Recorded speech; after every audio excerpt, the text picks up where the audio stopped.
has a timeout left. Starters are out there for the Celtics.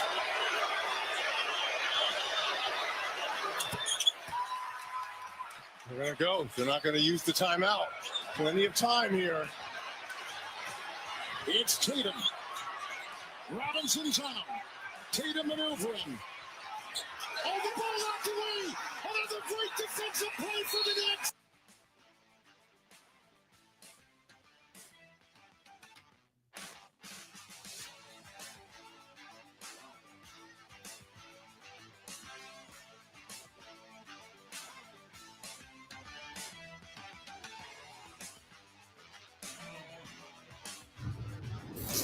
Michael Soroka.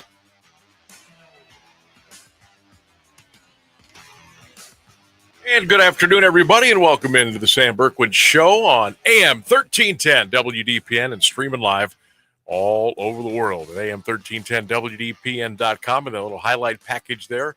We'll get you those Guardians highlights coming up here in just a little bit. But the Knicks, again, come back, and they beat the Celtics last night in Beantown. Again, New York trailed Boston by 20 points, and they come back to win. So they are up 2-0 in that series. The Cavaliers are down 0-2 in their series. If you would have told me before the second round of the playoffs started that the Cavs and the Celtics would lose their first two games at home, I would have said you're nuts. You're out of your mind. You're from a different planet. But that's exactly what has happened. Good afternoon, everybody. Welcome into the Sam Bourquin Show. Sammy B here and Ryan Rainsberg on the other side of the glass. We've got a big show for you today. First of all, I want to get the phone lines out there to you. Get the phone number, 330-821-1310. It is 330-821-1310. And as my producer extraordinaire, Ryan, was telling me right before the show, and I'm going to have him do it again now so I can actually write this number down, we have a brand new text line for you. Yes, and I'm going to have you go ahead and read that off, and so we can start getting that in our memory banks, and that'll be our go-to text. So what do we got? All right. You will also see it at the bottom of the screen, but it is 330-924-7088. All right. So our new text line number is 330-924-7088. Again, that's the new text line number.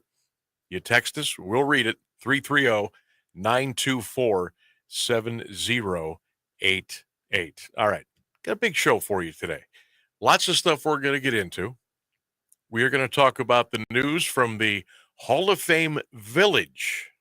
We'll get into that a little bit later. Well, actually, we're going to get into that here real quick as we finish up the rundown. But the news from the Hall of Fame Village, and we'll tell you what that announcement was earlier today, and we'll get into that a little bit here on the program. Cleveland Guardians end their road trip in style as they take care of the Nationals yesterday. The Guards are coming home with a record of 22-15, and Bryce Harper and the Philadelphia Phillies are coming to town Friday, Saturday, and Sunday. We'll talk a little Guards today. Not good news from Rayfield Rogers Field at Mount Union today as the OAC baseball tournament opened up.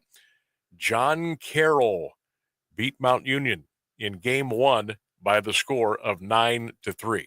So what that means is the Purple Raiders are going to have to come through the losers bracket now if they want to get to the championship game on Saturday. John Carroll, 9, and Mount Union, 3. That's the final. Game coming up here in about 15 minutes or so. It will be Game 2 of the OAC tournament, and that will be Ohio Northern and Baldwin Wallace. All right, so a tough one for the Purple Raiders today. They're gonna have to go the hard way now, and they'll play tomorrow afternoon. We'll tell you what time here in just a few minutes. We've got Zac Jackson on the program today from The Athletic. Zac will join us at 3:35. We'll talk Browns, a little draft. We'll talk a little Browns stadium issues, and we'll see if Zac can give us a couple of quick comments on the Guardians and the Cavaliers again. Zac Jackson my good man, the pride of Manchester, Ohio. He'll be joining us at 3:35 today. Derek Shelton fired by the Pittsburgh Pirates. Jadeveon Clowney was released by the Carolina Panthers earlier today.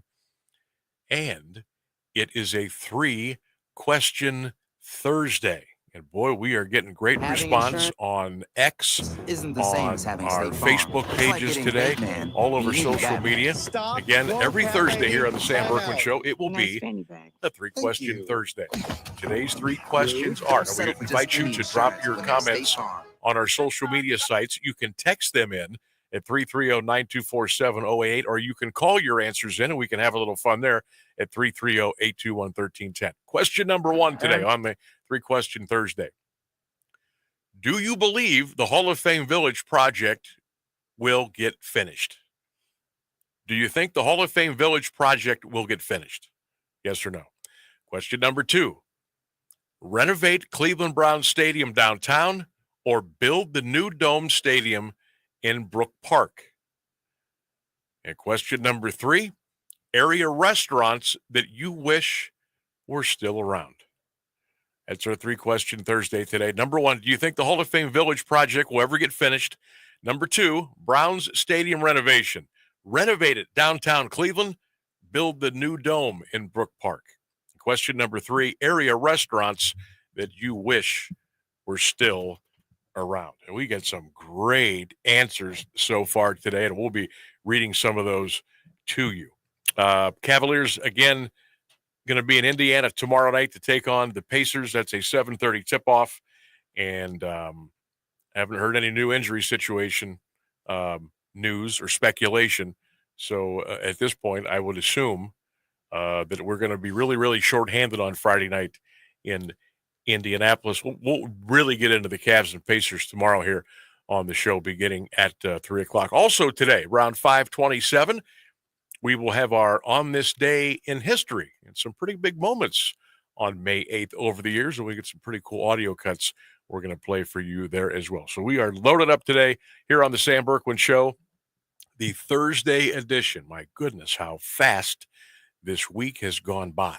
I mean, it has really gone by. A little chilly when I woke up this morning, I think it was about 6:55, and I took a little peek outside and went down and opened up the front door. And I said, okay, I guess we're not going to get up to 70 today. So we're hanging in about below 60s, and we're going to warm up very nicely Friday, Saturday, and Sunday, and even into Monday. So we're certainly looking forward to that. All right, the 3-question Thursday quiz today, and we're getting some great response. I'm going to read some of these. And, of course, we'll have our extraordinaire Ryan Rainsberg. He'll take the 3-question Thursday quiz, and maybe we'll grab Jeff Mears a little bit later on and bring him in, and we can have some fun here this afternoon. All right, on the Facebook page, Jim says, "Will the Hall of Fame Village project ever get finished?" He says no. He says build the dome in Brook Park. Restaurants he wishes were still around: Esber's and Campo's. Rise says yes, it'll be completed. 2, renovate Brown Stadium. 3, restaurant he wishes was still around was Brown Bag Burger. I never heard of that place. Somebody might have to let me know all about that. Eric says, no, the Hall of Fame Village project will not get finished. He says, build the new dome in Brook Park. Restaurant he wishes was still around was Kurt's Inn. Jeff says he's optimistic today. Yes, the project will get finished. Build the dome. No need to put lipstick on a pig. Number 3, he wishes Campo's was the restaurant that was still around. Seth, big listener to the program, says, no, the Hall of Fame Village project will not get finished. 2, build the dome in Brook Park. 3, he wishes the Giesen House was still around. What do you say? 3-question Thursday, 330-821-1310. You can text your answers in. We'll read them at 330-924-7088. Boy, a lot of the answers we're getting on the restaurant, I had forgot about some of these. I mean, I'm going to have Ryan turn my headset volume down a little bit over there, and that's Better. Good right there. Thank you, sir. Mountain Jacks getting a lot of votes today. Chi-Chi's, Ponderosa. Now, did we not have a Ponderosa here in Alliance on State Yes, for we did. a long time? Didn't this one last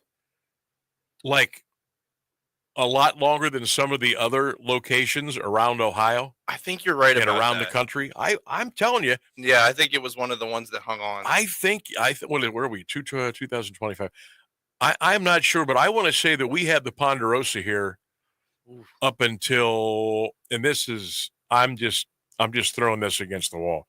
I think it was still here until 2015. Yeah, that's Does about that what I sound would right? say. Does that, yeah. anybody know how long the Ponderosa was here? It was a couple years after I graduated high school, and I graduated in 2012. So that sounds Yeah. about right to me. And you know what was really sad?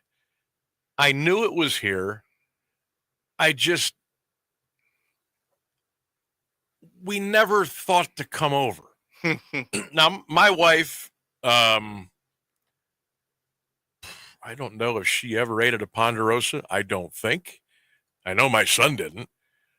So, because obviously I'm the oldest one in the house, but and like there were some days I said, you know what, I'm going to drive over to Alliance. I'm going to Ponderosa because I don't know how much longer it's going to be around. Because I don't know, we used to go there with our grandparents, and it was just it was a cool thing to do, and never made it over. And I could kick myself for not doing that. But anybody out there listening, you can call in 330-821-1310. When did the Ponderosa finally meet the Grim Reaper over here in Alliance? How Sam, long ago? We got Christian from Q92 saying that they took it away, and he has never forgiven the Carnation City for it. And I can't disagree with him. Christian, yeah, I'm trying to remember what year the last year that it was here. I think know you're some pretty folks right. out there, but I'm guessing it's around 2015. 14-15 sounds correct to me as well. But let us know on the social media, and so I don't want to spew out false information today. Fuddruckers getting a lot of votes. The Giesen House, Kurt's Inn, Noble Romans. Remember Noble Romans used to be over there on Dressler Road in Belden Village? Back when I was a kid, my mom would take us, my sister and I. There was a coupon in the repository back then. You could feed 4 people for $5. Oh my God. I'm not kidding you. It was a large pan pizza, almost like Detroit style, that they put in that rectangular pan, and a pitcher of soft drinks for $5. I'm not kidding you. No. I can't And it was just myself. It was like, and back then I thought, well, God, $5, that's a lot of money. But yeah, $5. And if things were good that week in the house, if my dad happened to sell a few extra cars that week, we got an order of breadsticks and cheese to dip it in. That was the big treat back then. I miss Noble Romans. York Steakhouse getting a couple of votes. Parasons. Oh, I remember Parasons. Friday nights after the high school football games when I was growing up. The original Lucia's, yes. My goodness, I missed that one. The Stables, the restaurant that Chris Spielman used to own. What are they ever going to do with that building? My God, what an eyesore that is over there on 13th Street. That's awful. That's just awful. It was beautiful when that thing was functioning as the restaurant, but it's just, it just looks bad. It just looks terrible. Mountain Jacks, the Irish Exchange, Little Chicago, Damon's. Oh yeah, I remember Damon's Ribs over there in Belden Village back in the day. I worked there for about 5 years. I was the clubhouse events coordinator back then. Damon's, before BW3s kind of got rolling, Damon's was the place to go to watch sporting events. They had all the satellite dishes, and that was part of my job, was to control what was on all of the big TVs, whether it was in the bar, the lounge, or the clubhouse area. Now, they still had the dining area that was kind of off the path a little bit, so there was no TVs or noise or anything back there. But if you wanted to go and throw a few down and watch games that you couldn't, remember, you couldn't get these games on TV then. You had to go where they had the big satellite dishes. So not only did we show all the Cleveland sports and the Buckeyes, but we would have people come in on a random Tuesday. Hey, can you get me the Pittsburgh Penguins and the LA Kings? Gotcha. I'll put it right over there on TV5. People would come in during we had the Sunday ticket back then. I think we were one of the only ones to have it. You could come in and watch any NFL game you wanted. And I would put it on the screen where you wanted to sit. And that was a lot of fun. The Red Barn getting a few votes. Oh, my goodness. You talk about going way back in the machine there. So, yeah, great response on the 3-question Thursday today. We'll continue to read those. You can send those via the text at 330-924-7088, or you can call in, and maybe you got some great memories of some of those old restaurants from days gone by. You can give us a ring at 330-821-1310. All right, so the Hall of Fame Village project.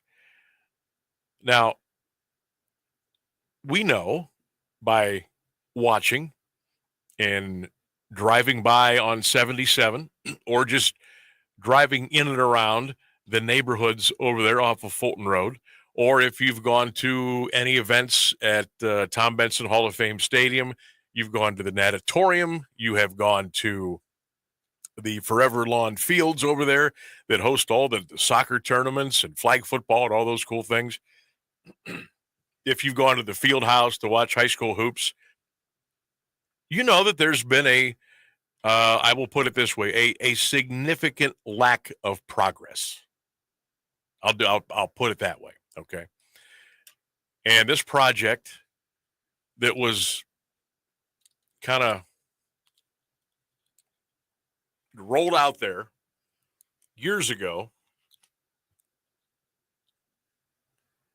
is way behind. It's like 4 or 5 years behind. Yes, I'm wearing glasses just so I can read my phone. I didn't know you wore glasses. I don't. It looked like they were for emphasis on what you were saying. Yeah. It was kind of cool. So, Q92 Sports Network Facebook page, this is where I'm getting our story today. Hall of Fame Resort and Entertainment Company has entered into a definitive merger agreement to be acquired by HOFV Holdings, LLC, an investment vehicle affiliated with the Industrial Realty Group, otherwise known as IRC, LLC, with Stuart Lichter, the director of the company. He's the founder and president of IRG. Upon completion of the transaction, the company will become a privately held company.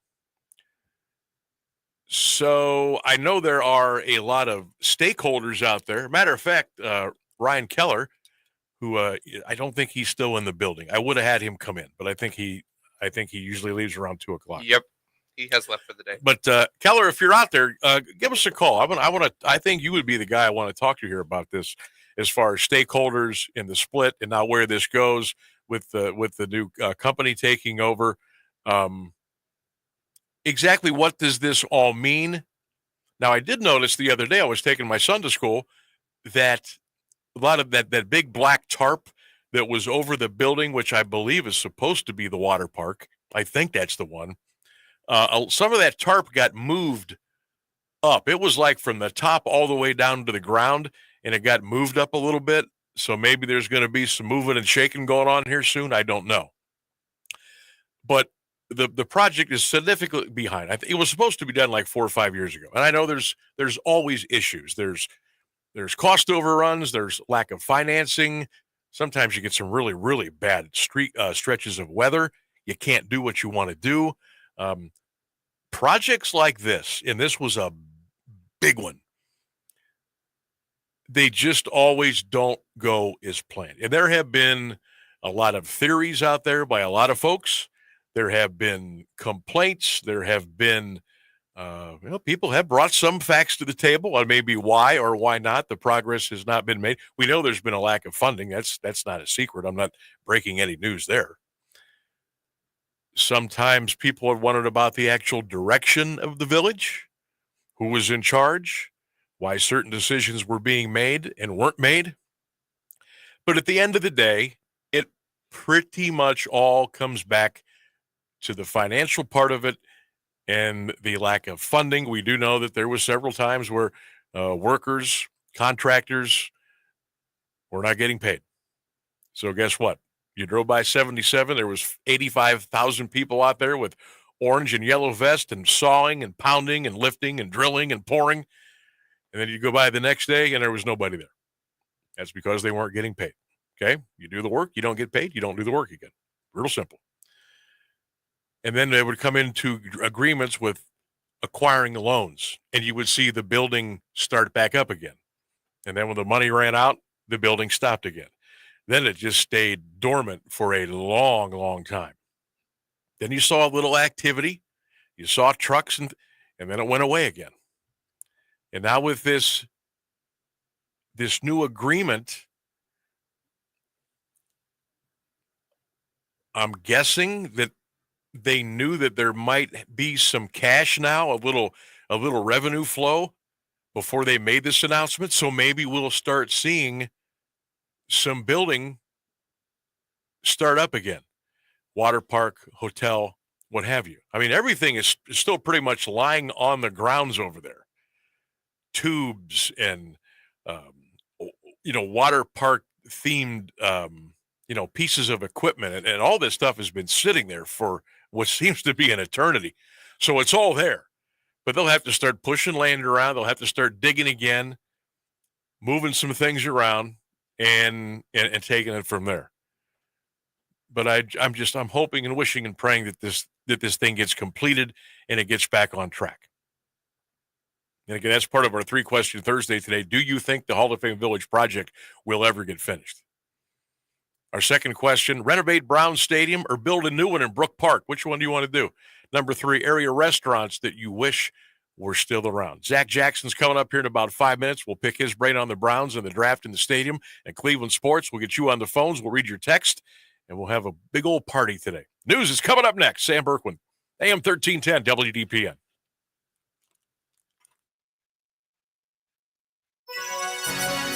Here's the latest news on AM 1310 WDPN.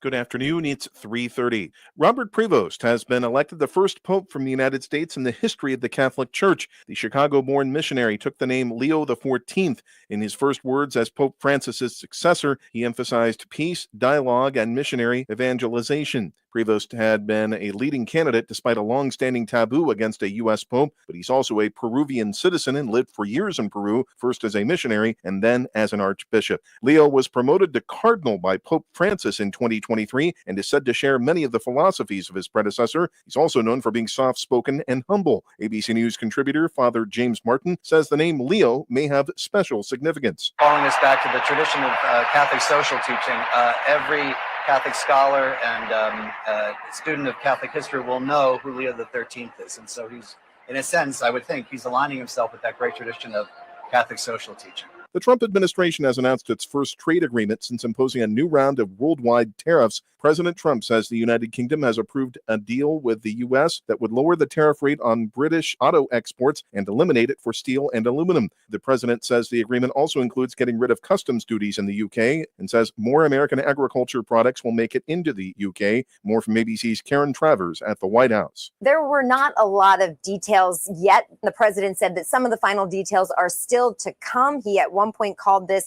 not conclusive, that we'll have it all conclusive soon. Later, though, the president said that this was a very conclusive deal. The Trump administration has proposed a multi-billion-dollar overhaul of the U.S. air traffic control system in the wake of recent deadly plane crashes and technical failures that have put a spotlight on the outdated network. Transportation Secretary Sean Duffy says the plan calls for 6 new air traffic control centers, as well as technology and communications upgrades at all of the nation's air traffic facilities over the next 3 years. How much it will will all cost wasn't immediately revealed. Officials want to add fiber, wireless, and satellite technology at more than 4,600 locations, replace 600 radars, and increase the number of airports with systems designed to reduce near misses on runways. New experiments show eggs are less likely to crack when they fall on their side. It's commonly thought that eggs are strongest at their ends because the arc-shaped bottom redirects the force of the impact and softens the blow. But when scientists ran simulations and dropped nearly 200 eggs horizontally and vertically from 3 short heights, eggs broke less when they landed on their side. Scientists discovered that the egg's equator was more flexible and absorbed more of the energy of the fall before cracking. The new research was published today in the journal Communications Physics. It's 60 degrees in Alliance at 3:32. This is WDPN News. I'm Jeff Mears. Meteorologist Mark Johnson has the latest forecast on AM 1310 WDPN. Sprinkles here and there through your Thursday. Cloudy skies for the most part. Look for a high today near 65 degrees. Overnight, clear and starry. Our low, 41. I am Mark J. Weather. Have a great Thursday. Of all the ways to get ahead in life, we're one of them. And we're legal. The John Tesh Radio Show. I'm John Tesh, and we couldn't be happier about bringing you intelligence for your life every day. We have a room full of researchers gathering the information and ideas you need to make your life simpler and better, and to make you the smartest person in the room. You're just trying to be better. We're just trying to help. The John Tesh Radio Show. Join me for music and intelligence for your life, 10 to 3, Monday through Saturday, only on AM 1310 WDPN. It's intelligence for your life. Are you looking to send flowers to someone special? Let DeHoff's Flowers Greenhouse and Landscaping take the hassle out of this beautiful gesture for you.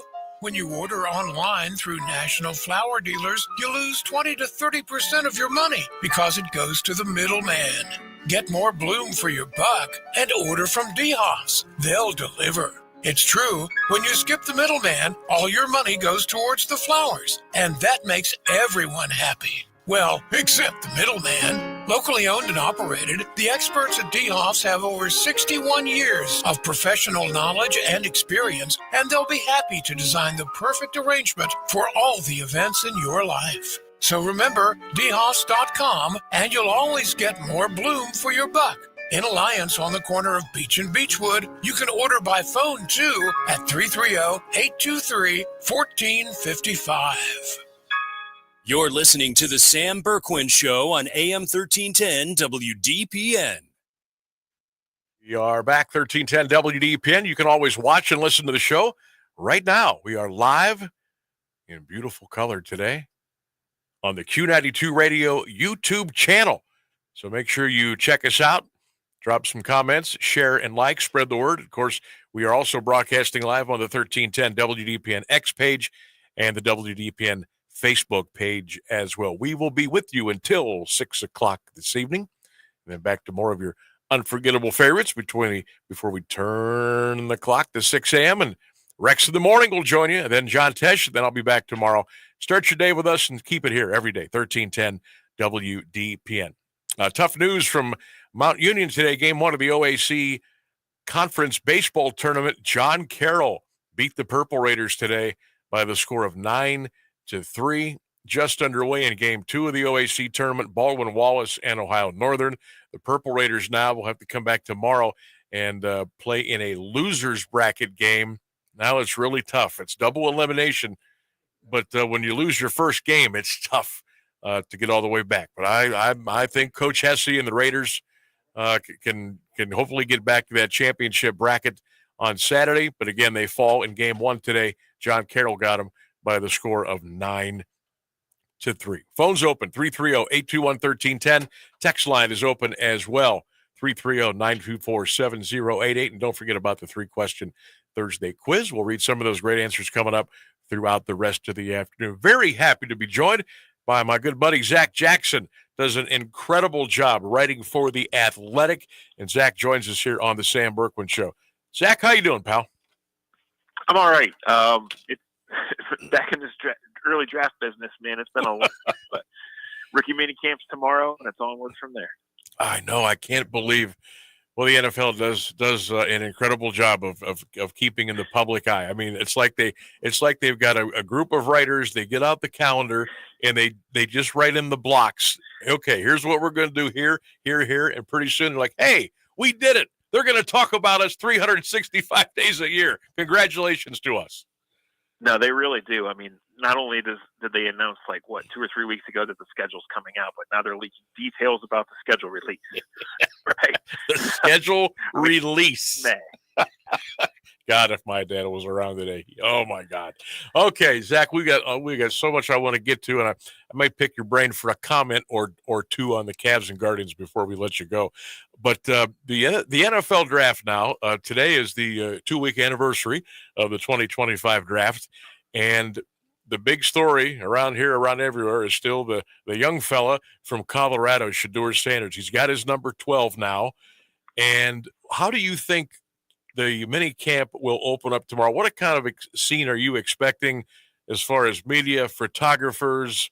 I mean, just the whole 9 yards. Yeah, for something that in the grand scheme of that NFL calendar we talked about, right, is one of the days that doesn't generate much. There will be a buzz comparatively, right? Because there will be interest in seeing him and hearing from him, which I believe will be on Saturday. And that's just part of the awkwardness of this whole thing. He's the 7th of their 7 draft picks, right? 6 times he wasn't the guy they were selecting. They had decided they weren't selecting him. They selected another quarterback, which was an outrageously bad selection based on where it was. And then they went and traded a pick and got him. So I don't know how it's going to play out. I would say for rookie minicamp, it's very orientational, Sam. It's very instructional. You'll see the guys throw. You'll see them, just be put in a practice environment and very basic but specific concepts applied to them. So by the end of the month, we'll see a full team environment. For some practice sessions, they will have time to acclimate. The Browns do their rookie minicamp this weekend because the rookies can then join the veterans in the off-season program this Monday. But yeah, that's going to be one of the interesting things is how do they divide these reps up? And I think you'll hear from the head coach and say it's not about competition, it's just about getting used to it. But eventually there is a competition, right? And the 2 veterans are basically backups. Somebody's got to be the starter and aren't in this team's plans, for the future, barring right now. So is Dylan Gabriel in the plans? Is Shedeur in the plans? We're not going to find out that over the next 72 hours or probably even the next 3 or 4 weeks. But eventually, it's going to be on the coach and the coaching staff to find that balance between getting these guys ready, because it is a transition as rookies, and then, letting the best guys play while you're getting your team ready to play a season. Zac Jackson from The Athletic is our guest here on the Sam Bourquin Show, WDPN. Obviously, we haven't had a chance to talk about the draft, but I wanted to just kind of get your perspective, your thought, your opinion on not necessarily why did they go Gabriel round 3, why did they go Shedeur round 5, but what was the philosophy, what was the thinking behind the way the Browns drafted from beginning to end this year? Yeah, well, I think it was a realization of where they are, right? And Amen. I think they had Mason Graham ranked really high. They think that his floor is a good player at an important position. And they think that he is the kind of kid and the kind of athlete that can get close to his ceiling. So I think they thought, as tantalizing as Travis Hunter was, as scary as it would have been to pair Abdul Carter with Myles Garrett, and I do believe, Sam, that Abdul Carter was atop their draft board for much of the process. Okay. They thought that getting the pick plus still getting Mason Graham was the way to go, and I can't quibble with that one bit, right? Because I like the forward-thinking thing here and the realizing of where they are. So then I think they got some good players. We can go back and question not getting an offensive lineman at all, right? Taking 2 running backs, taking a linebacker at 33 instead of maybe trading that out for something else. So we'll see. They have a type at linebacker. Schwarzenegger's that type. They're obviously, I think, not so subtly telling us what they think about Jeremiah Owusu-Koramoah's status. They were always moving on from Nick Chubb, much to the chagrin of most fans. And, Quinshon Judkins he's not Nick Chubb. I'm not going to say anyone is, but man, he's a good player. And I think his style fits what they need. I think, I don't know when he's going to be the primary running back, but I think he's going to be the primary goal line and short yardage back right away. So as far as where the season goes, a lot depends on the quarterback and obviously the health of some of the older players, because this is an older team. But this is just a weird period that the Browns are in, to where they know they're not good enough to win right now, but they're collecting pieces that they weren't able to because of the draft capital that they gave away. Mm-hmm. And they're obviously trying to hold on to what they have left in some of these guys. And if Denzel Ward and Myles Garrett play like they've played, then this defense can still be pretty good. Can that drag you to X number of wins? Sure. Could Kenny Pickett or Joe Flacco be better than we think? Sure. Could it also be completely awful offensively and they win 3 games again? Sure. But if that lands you back in the top 3 of the draft, is that an awful thing for the future? Because they went all in on Deshaun Watson. It failed miserably, and it really just ended in most ways this entire era, this entire generation of talent that they'd put together. Zach, I got to be honest. After the 4th round, I turned to a friend of mine and I said, you know what?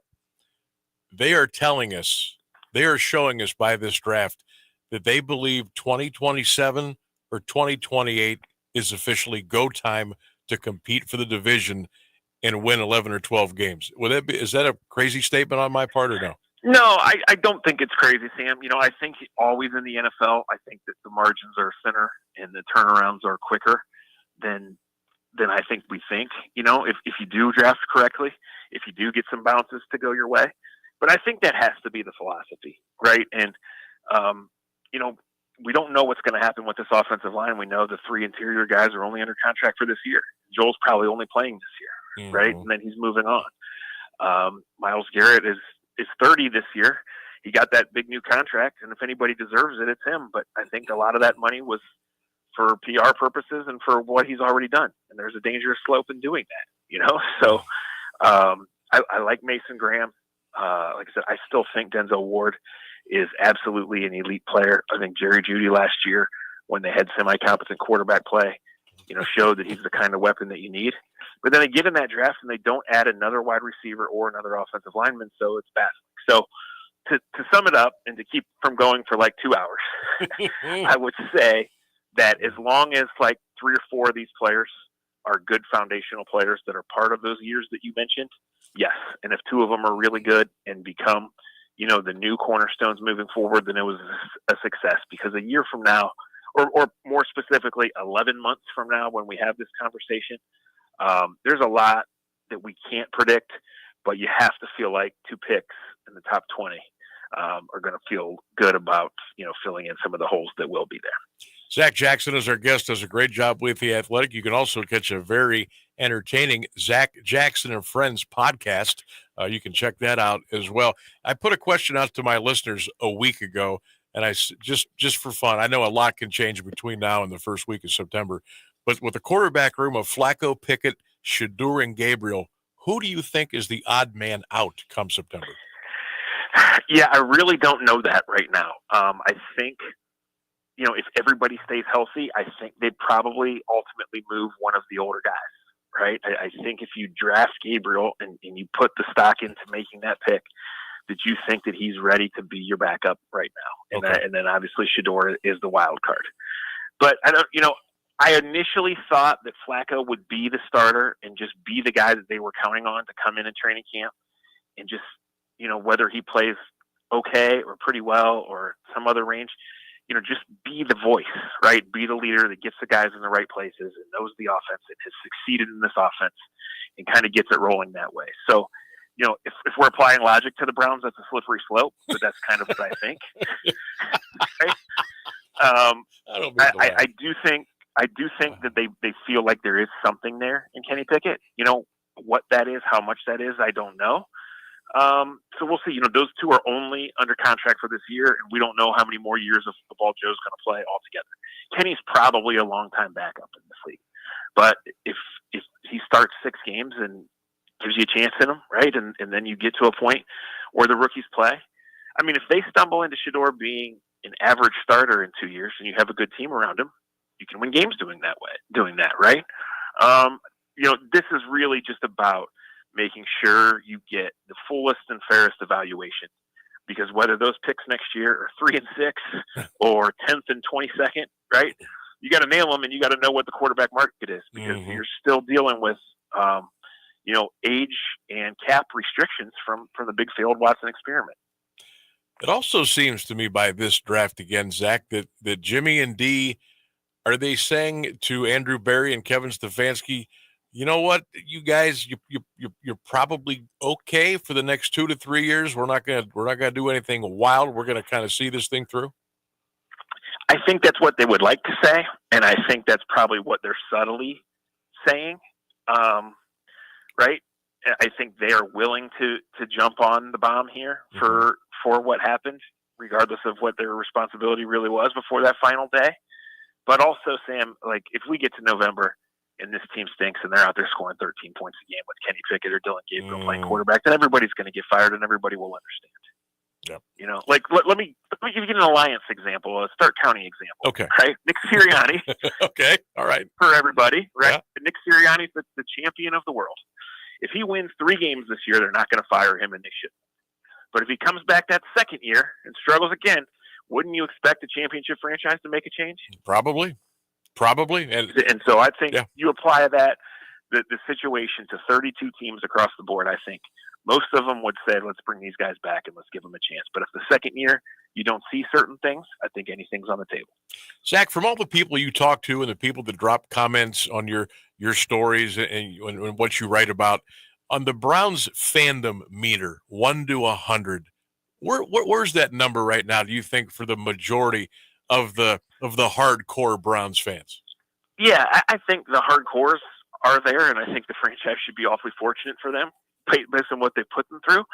But I think there's some teetering, Sam. I think there's some teetering on anger and apathy, because I think a lot of people had to convince themselves on the Deshaun Watson thing on multiple fronts, and then it failed so miserably, right? And people look and say, you know, you gave us players to love in Chubb and Garrett and Ward and Bitonio, and what are we doing here at the end of their careers? You know, so I think there's angst is probably the word. I think anger, you know, is a part of that. And I would not be surprised if this season gets really ugly and the storylines in November are way more about, you know, banners flying over the stadium, sell the team and all that than anything else, because this is a 0 of 10 quarterback room. Yeah, it is. Yep, you're right. So you're right. When you have that, how many games are you going to win? Yep. Right. Yep, you're right. Zac Jackson from The Athletic, our guest here on the Sam Bourquin Show, 1310 WDPN. You can watch the show and listen at the same time as well at the Q92 Radio YouTube channel. Zach, you said the word stadium, and that's where I was headed next. Where are we at there, brother? What are we doing?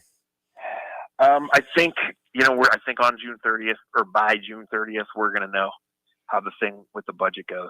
You know, the Browns are long dug in on what they're going to do. And, you know, I probably foolishly just thought they would eventually get their way, and they might. You know, I've just come around, Sam, to think if people think that the Browns don't deserve one dime of public money, then I think people are well within the right to think that way. Yeah, right? I agree. So, you know, they've got it to a certain point, and it's been ugly, and it probably will be ugly over the next 6 months. I don't have a firm prediction on it, but I just know that's the kind of the date that the budget is going to be signed, and in there we'll either know whether there's a direct path or whether we're going to have to kind of go back to square one on this whole thing. So, you know, it would be a shame if they left downtown Cleveland, and for people that still believe in outside football and Cleveland Browns playing on that particular spot, on that particular lake, I get it. You know, I understand the thinking of wanting to build a fancy stadium and host other events and whatever, but that's also thinking that the owners would own all the parking lots and get all the money for that too. So this is big business with big dollars. The salary cap keeps going up. The TV ratings keep going up. They're playing 8 days a week on TV, right? And it's a monster. You know, most of the time, the big dollars win out. So my lean is still Brook Park, but again, it's one of those things. It's like they've taken on all this stuff, right? They're building that city around the complex in Berea. They have the biggest front office in the league, biggest analytics department. You know, the salary cap keeps going up. They're the top 5 spending team every year. And it would just be nice to have some normalcy and some results to follow it. It would be. And I wonder, Zach, if some of the other situations in the NFL cities like Washington, D.C., what they're going to do, and they're putting in 75%, the team is, to build that brand new palace, and some of the stuff going on with the Bears and the Titans and I just wonder, you know, people, you called it about 3 minutes ago, somewhere between apathy and I forget the other adjective you used, but I think that's where a lot of people are at, and they're just like, I think some people, Zach, are ready to throw their hands up in the air and walk away. Some are ready to dig in because that's my team. That's what I was born into. I don't think there's a lot of middle ground now with everything that goes on, the performance on the field, the possible building of a new stadium, the bad drafts over the years, the bad decisions, the questionable characters of some of the people that have been brought in. I mean, it is a cornucopia of nonsense. It has been. And look, this team should not have been as bad as it was, right? Like, if you just look at the core of the roster, it's still pretty good. Now, most of those guys are at that magic number of 30 or above it. And, the contracts are not forever. So we will see. So when we do have this conversation next off season, Sammy, the temperature of that conversation could be 6 or 7 different ways, right? Yeah, no doubt. And, you would love to keep folks in charge for stability and for being right about having the right people for once. You would love for 4 big time hits in this draft class and feel much better about 2026 and not having to talk about 2028 and all of that. But, until we see it, I don't know. And, 3 times in these 25 years, they've played 4 quarterbacks. I think 10 times they've played 3 quarterbacks. And those are usually bad seasons. And guess what's going to happen this year? 3 quarterbacks are going to play, or 4 quarterbacks are going to play. Yep. Groundhog Day, baby. So, Groundhog Day. So when you have those how many teams go out to practice on August 4th and not knowing who their quarterback is? They're still playing on January 11th. Yeah. It just doesn't happen. It's a great point. I saw on your Twitter that the Browns are going to that the London game will be announced Tuesday morning of next week. Any inclination who they will play and when that game will be played? No, I've heard a couple of whispers of different teams. I think they have 3 NFC possibilities. I don't think they would play a division game over there. No. So, it's going to be somewhere in the mid to late October window. Okay. I believe it's going to be at Tottenham Stadium, which is different than where they played last time. They played the Vikings over there last time, and that is one of the teams that's kind of on the short list. But I don't know.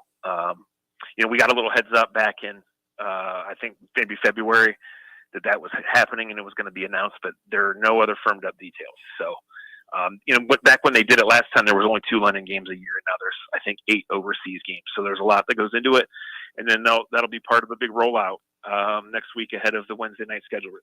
Looking forward to that. All right, I got about a minute. I want you to take the 3-question Thursday quiz. You ready? Okay. All right, number 1, do you believe the Hall of Fame Village project will ever get finished? I do, okay. But man, there's an asterisk on that answer. Okay. Number 2, we've already talked about renovate the stadium or build the new dome, so we'll pass on that one. Number 3, I know you're a little bit of a food connoisseur. Area restaurants that you wish were still around. Ooh, I wish we're still around. Man, that's a tough one.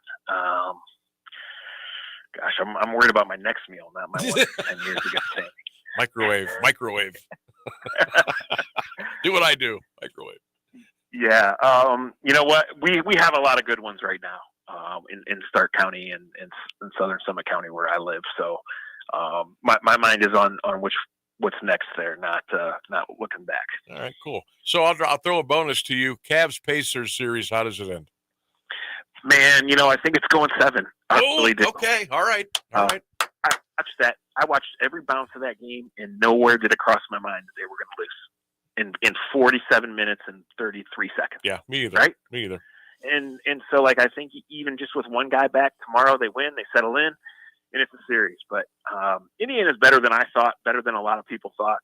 And, you can't take anything away. They thoroughly outplayed them in game 1, and they never quit. They never panicked and quit. In game 2, the Cavs panicked, and they stole it. So I'm not overly optimistic, but I'm excited for tomorrow because I think the tenor of everything can change. All right. That makes me feel better. Zac Jackson, always good to get together with you. Check him out on The Athletic and also the Zac Jackson and Friends podcast where you get your favorite podcast. Always a pleasure, my friend. Thank you so much and have a great rest of the week. There you go. Zac Jackson joining us here on the Sam Bourquin Show, AM 1310 WDPN. We are coming up on the top of the hour here in about 60 seconds or so. Again, you can take that 3-question Thursday quiz. You can call in 821-1310, or you can text in at 330-924-7088. Question 1, do you think the Hall of Fame Village project will get finished? Number 2, renovate Brown Stadium or build the dome in Brook Park. Question 3, area restaurants that you wish were still around. I might even take my own 3-question Thursday quiz a little bit later on. OAC baseball today. The tournament underway. Postseason tournament at Rayfield Rogers Field over at Mount Union. Not a good start for the home team. Purple Raiders fall to the Blue Streaks of John Carroll 9-3. Mount will have to play in a loser's bracket game tomorrow afternoon, so they're going to have a tough way to go there. Game 2 is underway. We'll get you some updates on that one at the top of the hour as Baldwin Wallace is taking on Ohio Northern. We will take a break. The news and the weather and all those good things are coming up here momentarily. Jeff Mears will check in with us and get you the latest on the local news. We'll check around the national news. Hey, we've got a new pope today. The white smoke up in the air. They've got a new pope. That'll be on our national news broadcast throughout the afternoon as well. We'll step out. We'll take a break. We'll come back. Stay with us, everybody. Sam Bourquin Show right here, AM 1310 WDPN. An Alliance tradition for over half a century. You can always count on WDPN Alliance. This is a special report from ABC News. I'm Michelle Franzen. Cheers and emotions spilling over in St. Peter's Square after the new leader of the Catholic Church, Pope Leo XIV, made his appearance. The former cardinal from Chicago, Robert Francis Prevost, is the first American to serve as Pope. ABC's David Muir has more on the choice of his name, Pope Leo. Leo is the name of one of the consensus best popes in church history. Leo, better known as Leo the Great. And the most recent pope of that name served in the early 1900s. And he was best remembered in 1891 for laying out the foundation of modern Catholic social teaching. Pope Leo says he's ready to carry on from Pope Francis. President Trump offering congratulations and praising the choice. To have the Pope from the United States of America, that's a great honor. That's a great honor. This is ABC News. Stop by Sherwin-Williams and get 30% off select paints and stains May 2nd through the 12th. It's the perfect time to transform your space with color. Refresh your home inside and out with colors that make every space feel brand new. From cozy interiors to stunning exteriors, we've got the perfect shade for your next project. Shop the sale online or visit your neighborhood Sherwin-Williams store. Retail sales only. Some exclusions apply. See store for details.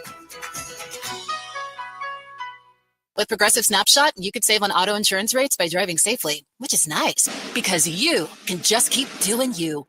So keep on using that broken phone charger because it occasionally works. Keep quoting something you heard on a podcast as your own. Keep ignoring your sister's texts while you drive and after.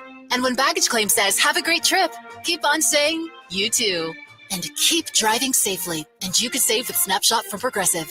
Progressive Casualty Insurance Company and Affiliates. Snapshot not available in California or from all agents. Surcharge possible for unsafe driving.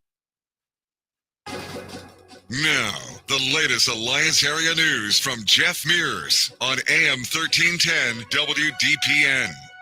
Good afternoon. It's 4:02. A new pope has been named to lead the Catholic Church. Robert Prevost, the first American pontiff, was selected today by cardinals meeting at the Vatican. He will be known as Pope Leo XIV. David Bonar, Bishop of the Catholic Diocese of Youngstown, says the election coincides with this weekend's observance of Good Shepherd Sunday. He also says, may Pope Leo XIV be a good shepherd who leads, feeds, and protects with the heart of Jesus. Bonar will celebrate a mass to pray for the new pope. It will take place Monday at 7 p.m. at St. Columba Cathedral in Youngstown. The Hall of Fame Resort and Entertainment Company has reached a merger agreement with primary stockholder Stuart Lichter to take the company private. The agreement announced today was recommended by a special committee and approved by the company's board of directors. The merger is subject to closing conditions and approval by a majority of stockholders. Under the agreement, HOFV Holdings LLC would pay 90 cents per share for all outstanding shares of common stock not currently owned by Lichter or his affiliates. The stock was trading at 71 cents per share this morning. The company announced it entered a letter of intent to establish a new lease with the owner of the the water park property. The owner terminated the lease in October.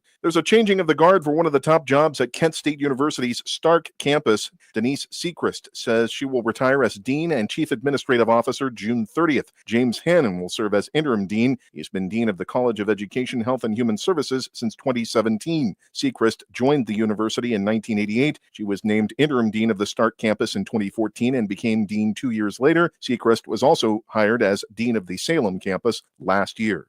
Uniontown police say a man charged with 2 counts of pandering sexually oriented matter involving a minor was arrested Wednesday. 43-year-old Christopher Clark of Uniontown was pulled over near his Schweitzer Street Northwest home while officers were executing an arrest warrant and search warrant there. They were assisted by the Alliance Special Investigations Unit and Hartville Police. Clark is accused of sending several images of preteen girls engaged in sex acts to multiple users on a messaging app July 15th. He's being held in the Stark County Jail. A roundabout is coming to the Navarre area. Stark County Commissioners approved an agreement with the Akron-based Environmental Design Group Wednesday. They will perform design work for a roundabout at Full Street and Keyberry Avenue Southwest at the Bethlehem-Perry Township border. The cost will not exceed $270,000. It will be covered by the county's motor vehicle fund. A vacant seat on the West Branch Board of Education has been filled. Deborah Helm was named to the post Wednesday during a special meeting. She succeeds Aaron Hawk, who resigned last month. He cited family reasons. Helm has worked for 30 years at Crandall Medical Center, where she is a manager of technical operations, staff education, and a nursing supervisor. She is a lifelong resident of the West Branch District and a Marlington graduate.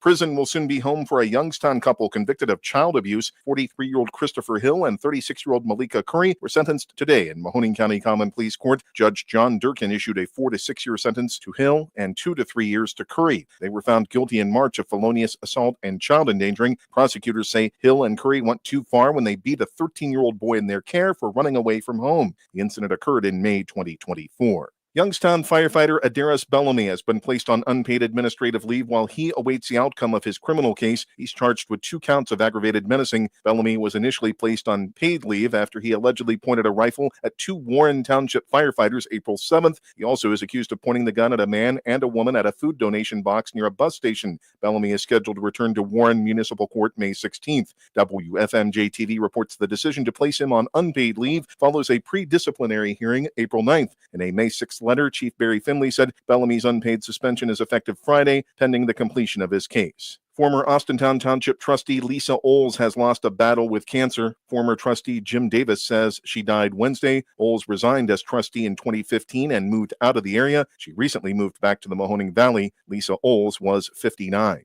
The Cuyahoga County Medical Examiner's Office says the death of a Warren man has been ruled a homicide. The body of 46-year-old Javar King was discovered on the back porch of a home on Chapman Avenue in East Cleveland, March 17th. The Medical Examiner's Office says the cause of death was a gunshot wound to the head. King was reported missing in February. His car was later found on fire in Cleveland. 28-year-old Nathaniel Crockett was arrested and charged with arson. No arrests have been made in King's death. East Cleveland police continue to investigate. A man in prison for a Warren murder won't be getting out anytime soon. The Ohio Parole Board denied release for 72-year-old Roy Green. He appeared for a hearing April 1st. Green will be eligible for parole again in February 2030. He pleaded guilty in 1995 to charges including murder with a firearm specification and abuse of a corpse, and was sentenced to life with the possibility of parole in 18 years. Green shot Devin Griffith inside his garage on Bellcrest Avenue Southeast in December 1994. Prosecutors said an axe and knife were also used in the slaying.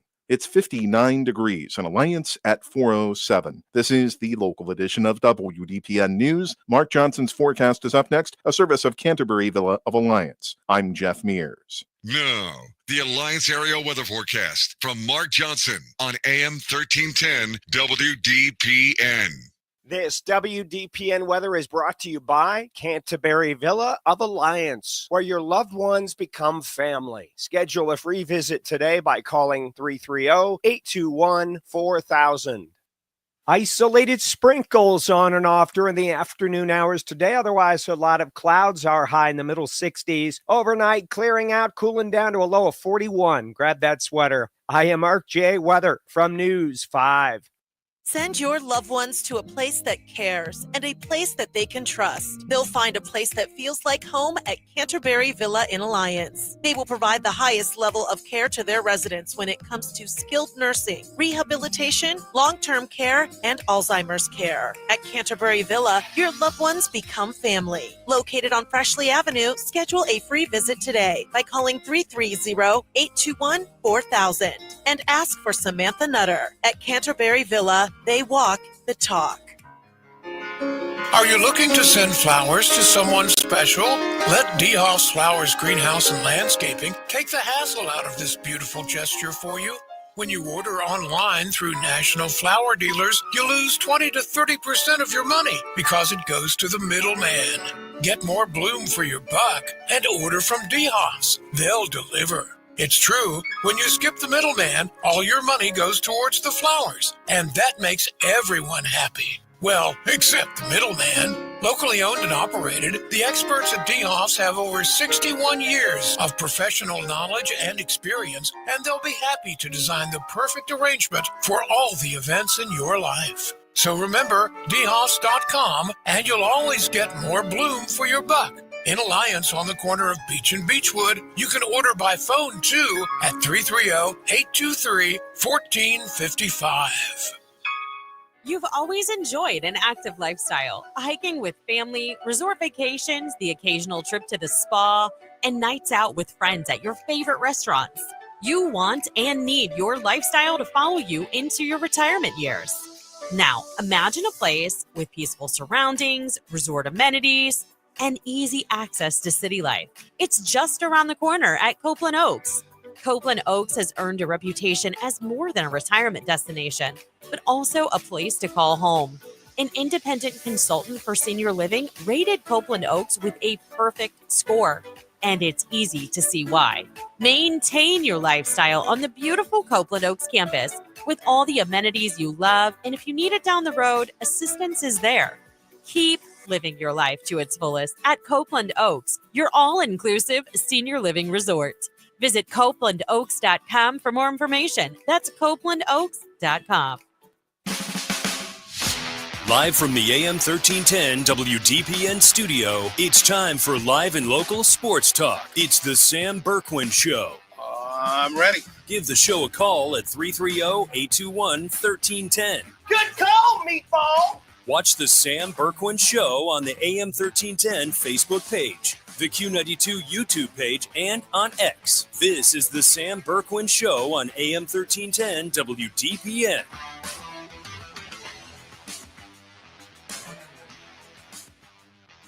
At the timeout left. Starters are out there for the Celtics.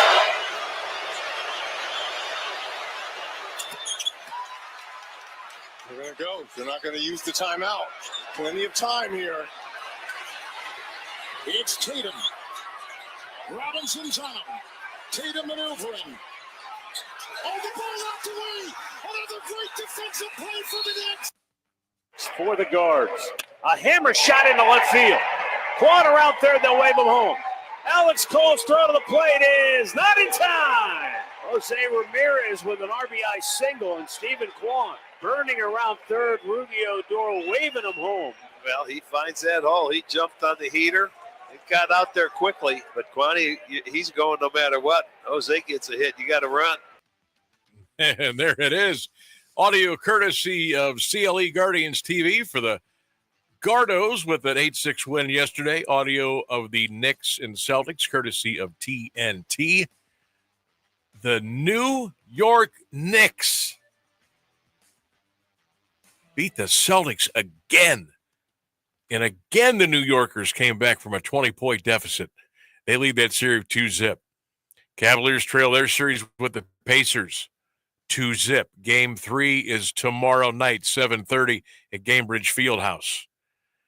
I'm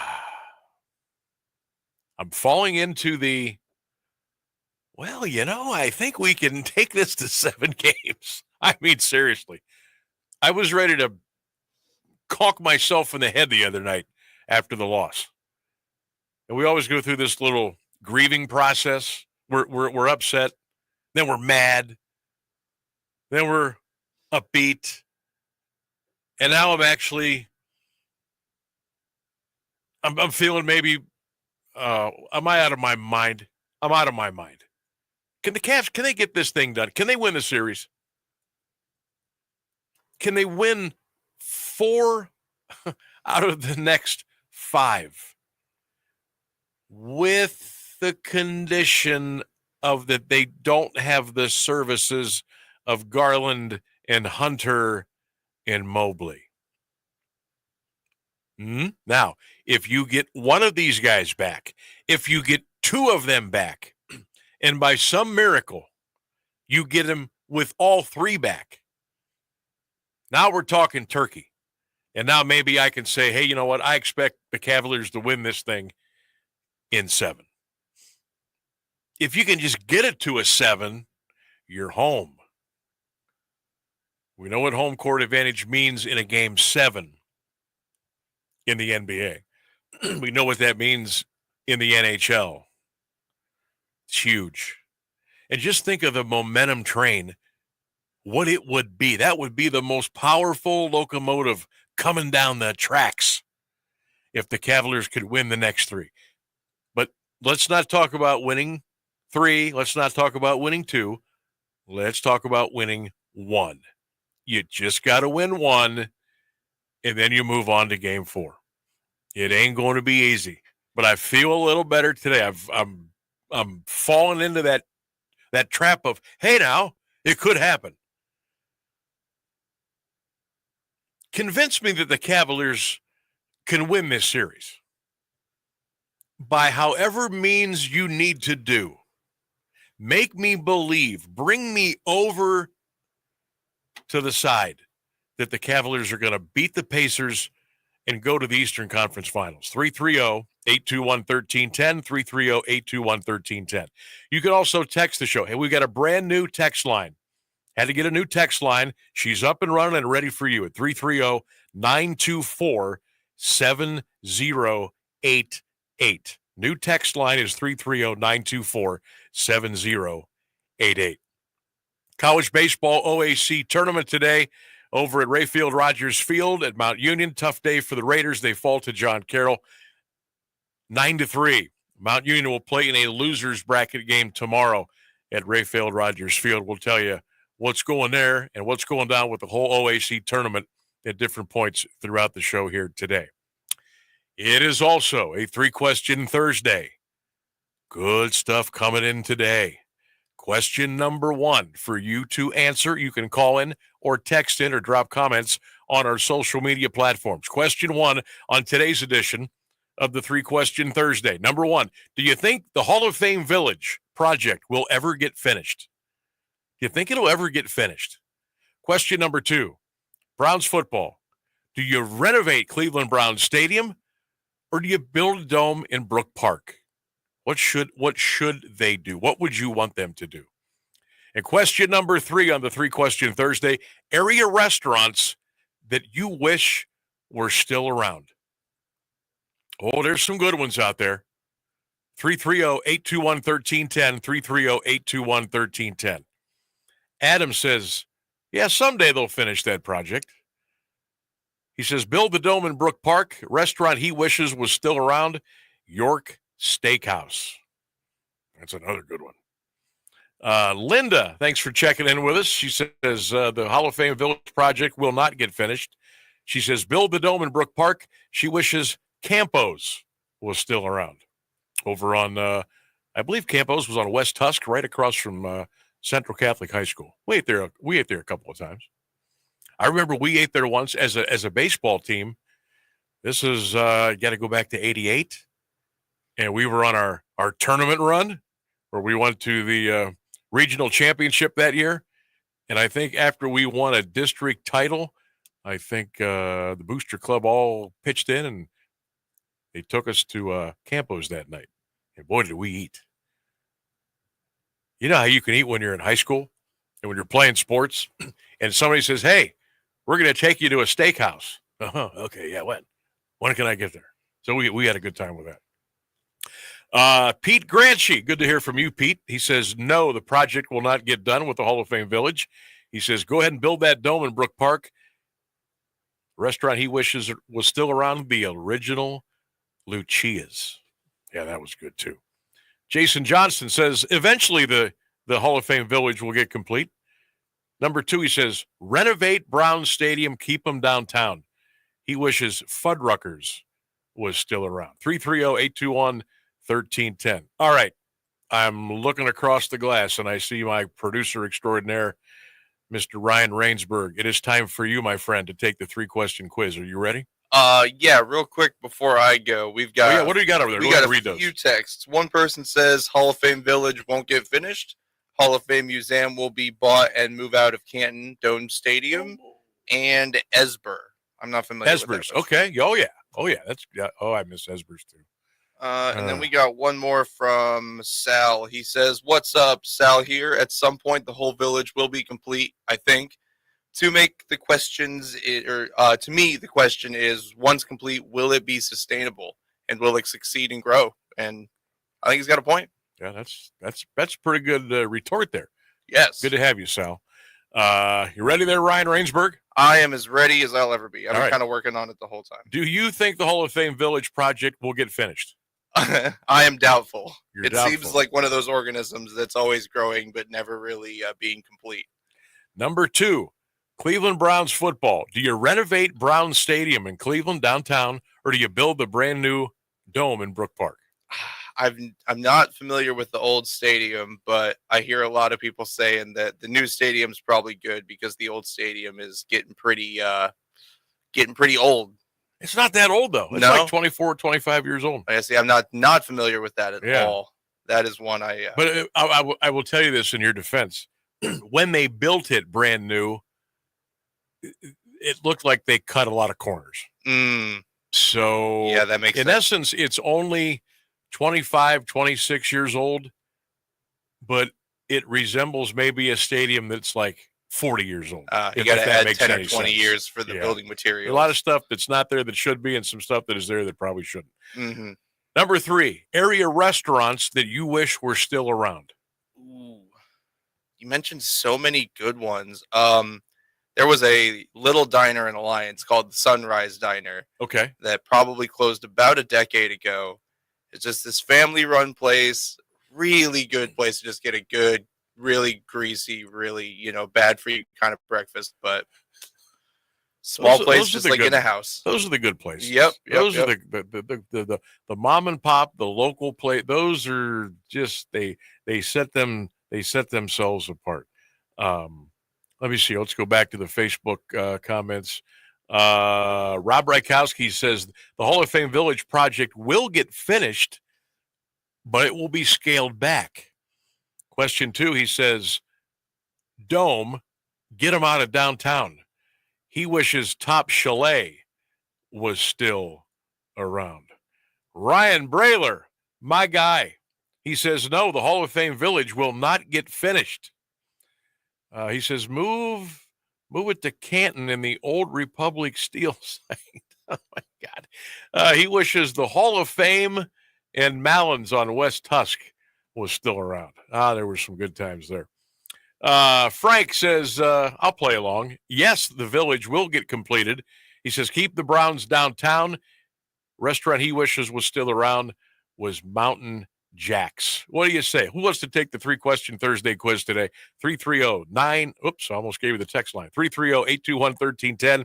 That's 330-821-1310. You can also leave your comments on the Facebook page, or you can text them in at 330-924-7088. And we're going to do a big wave to everybody who is watching and listening right now on the Q92 Radio YouTube channel. Hello, and thank you for listening this afternoon. I am just, my Wayback Machine is on red alert now with some of these restaurants that are being brought up. The Palace Diner. I'd never heard of the Palace Diner. Somebody help me out there. Chi-Chi's, somebody says it wished it was still back. Another one for CC's. Noble Romans, another Chi-Chi. What the? Oh, there's CC's and Chi-Chi's. Okay. Cece's was the pizza buffet place. Yes. Chi-Chi's was the Mexican place. Okay, gotcha. Giesenhaus gets a vote. The Whaling Station. Rocky, good to hear from you, pal. Sarah Ann checking in. She says the Hall of Fame Village project will never get finished. She says, build the dome in Brook Park. She also wishes Chi-Chi's was still around. Now, I've heard whispers that maybe Chi-Chi's was going to make a comeback run. I don't know if that was just nationally or if that was in our area. Anybody in tune with that? I have seen and heard that maybe Chi-Chi's was going to try to make a little comeback here. Maybe not this year, but maybe in the next couple of years. Tracy on Facebook, yes. Date to be determined, though, when the Hall of Fame Village finally gets finished. She says, keep the Browns downtown, renovate that stadium. She misses TGI Fridays, but with a caveat. She wishes it was still here, the Fridays that was from the 1990s. As you know, we just lost the Fridays over on Dressler Road a couple of months ago. Yeah, it's gone. No way. Yeah, I haven't been to Canton in a while. I didn't know that. Yeah, it's been gone. Now there's I think there's a crab, all-you-can-eat crab buffet places is over there now. Let's see here. One more. Dwight Blair. Dwight, hope you're well. He says, yes, I think the Hall of Fame Village will get completed. He says, build the dome, get a Super Bowl and an NCAA Final Four. This might be the greatest answer of all time. Restaurants that Dwight wishes were still around, all of them. That's too easy. That's a good one right there. All right, 24 minutes past the hour. We're going to step down here, take a break. Again, you can get in with us here today, 330-821-1310. We're talking 3-question Thursday quiz. Can the Cavs convince me the Cavaliers can win this series? Guardians are 22-15. The Phillies are coming to town. And the Pittsburgh Pirates fired Derek Shelton just a couple of hours ago. OAC baseball today, Mount Union falling to John Carroll by the score of 9-3. We'll take a break and come back. Stay with us. Much more on the way right here on 1310 WDPN. Do you have trouble getting in and out of the bathtub? Are you afraid you'll slip and fall entering or exiting a tub? Safe Step walk-in tubs can transform your bathtub from an area of concern to a calming refuge. Call them today at 1-800-498-2098 and save $1,600. Safe Step walk-in tubs and showers are proudly made in Tennessee and offer an ultra-low step-in, avoiding that difficult climb over a traditional bathtub wall. They also offer a variety of therapeutic benefits that may help soothe your aching muscles and joints, increasing your mobility, boosting your energy, and improving your sleep. Safe Step walk-in tubs are designed to easily fit your existing tub space and are often installed in as little as one day. Just dial 1-800-498-2098 today to save $1,600 and receive a free shower package. That's 1-800-498-2098 for a free no-obligation consultation and to save $1,600. Safe Step walk-in tubs. Safety never felt so good. Possibilities are all around us. Everywhere we look, we see opportunity in unexpected places. And when we share our knowledge, vision, and connections, we turn great ideas into action in communities all around the world that we call home. Like transforming an old bus to feed hungry children, or providing life-saving equipment to those who need it most. From fighting disease to rebuilding schools, together we can make real change happen. We're Rotary. We are people of action. Get involved today at rotary.org/action. You're listening to the Sam Bourquin Show on AM 1310 WDPN. Back on the program, we're with you till 6 o'clock tonight, so don't forget, we'll get you back into your unforgettable favorites. Then beginning tomorrow, 6 a.m., Monday through Friday, start your days with Rex in the morning. John Tesh from 10 until 3, and then the Sam Bourquin Show with yours truly, 3 until 6, Monday through Friday, right here, 1310 WDPN, streaming live all over the world, AM1310WDPN.com. Don't forget to like and follow us on Facebook, on X, on Instagram, YouTube. I mean, it's all out there, AM1310 WDPN. And give us a like and follow and drop us some comments and let us know what you think of the show. And maybe maybe you throw out a couple of topics or things that you would like us to maybe get into during the week, 3 until 6 p.m. I understand we've got a couple comments over there, Mr. Rainsberg. Yeah, a couple, 2 comments from the same person that could be interesting but I'm not sure the dynamic here. So I hope they're not too interesting. They say that the Browns have agreed to retire Sanders' number after he makes the practice squad, and that the Cavs are going to start Dinner Bell, Mel Turpin, and Caitlin Clark Friday. Oh gosh, I think Dinner Bell Mel passed away. I think Mel Turpin passed away. I'm not 100% sure, but I think so. All hey, right. if you could get Caitlin Clark to suit up, I'll take her. Just go out there and stand on that 3-point line and just shoot. I don't even need you to play defense. Just shoot. And then we'll have everybody, we'll have everybody crash the boards, but we haven't exactly been doing that in the postseason. But hey, do what you got to do, man. That's the school I come from. Do what you have to do to get it done. I'd even go as far as if you ain't cheating, you're not trying. But just, keep that under the rug a little bit. Waiting for somebody to call in and convince me that the Cavaliers are going to win this series against Indiana. And I'm still looking for somebody out there. Get a hold of us. What year did the Ponderosa finally close on State Street over here in Alliance? That's been bugging me since we opened the show today. I know somebody has to know something. Me too, Sam. I think I'm going to Google it. Somebody has to know. It's also bothering me. All right. We got the news and the weather coming up here at the bottom of the hour, and we're going to go strong here the next 90 minutes. So hang out with us here on this Thursday afternoon. It's the Sam Bourquin Show right here, 1310 WDPN. You can also watch on the Q92 Radio YouTube channel. We'll be right back. Now, the latest area news on AM 1310 WDPN.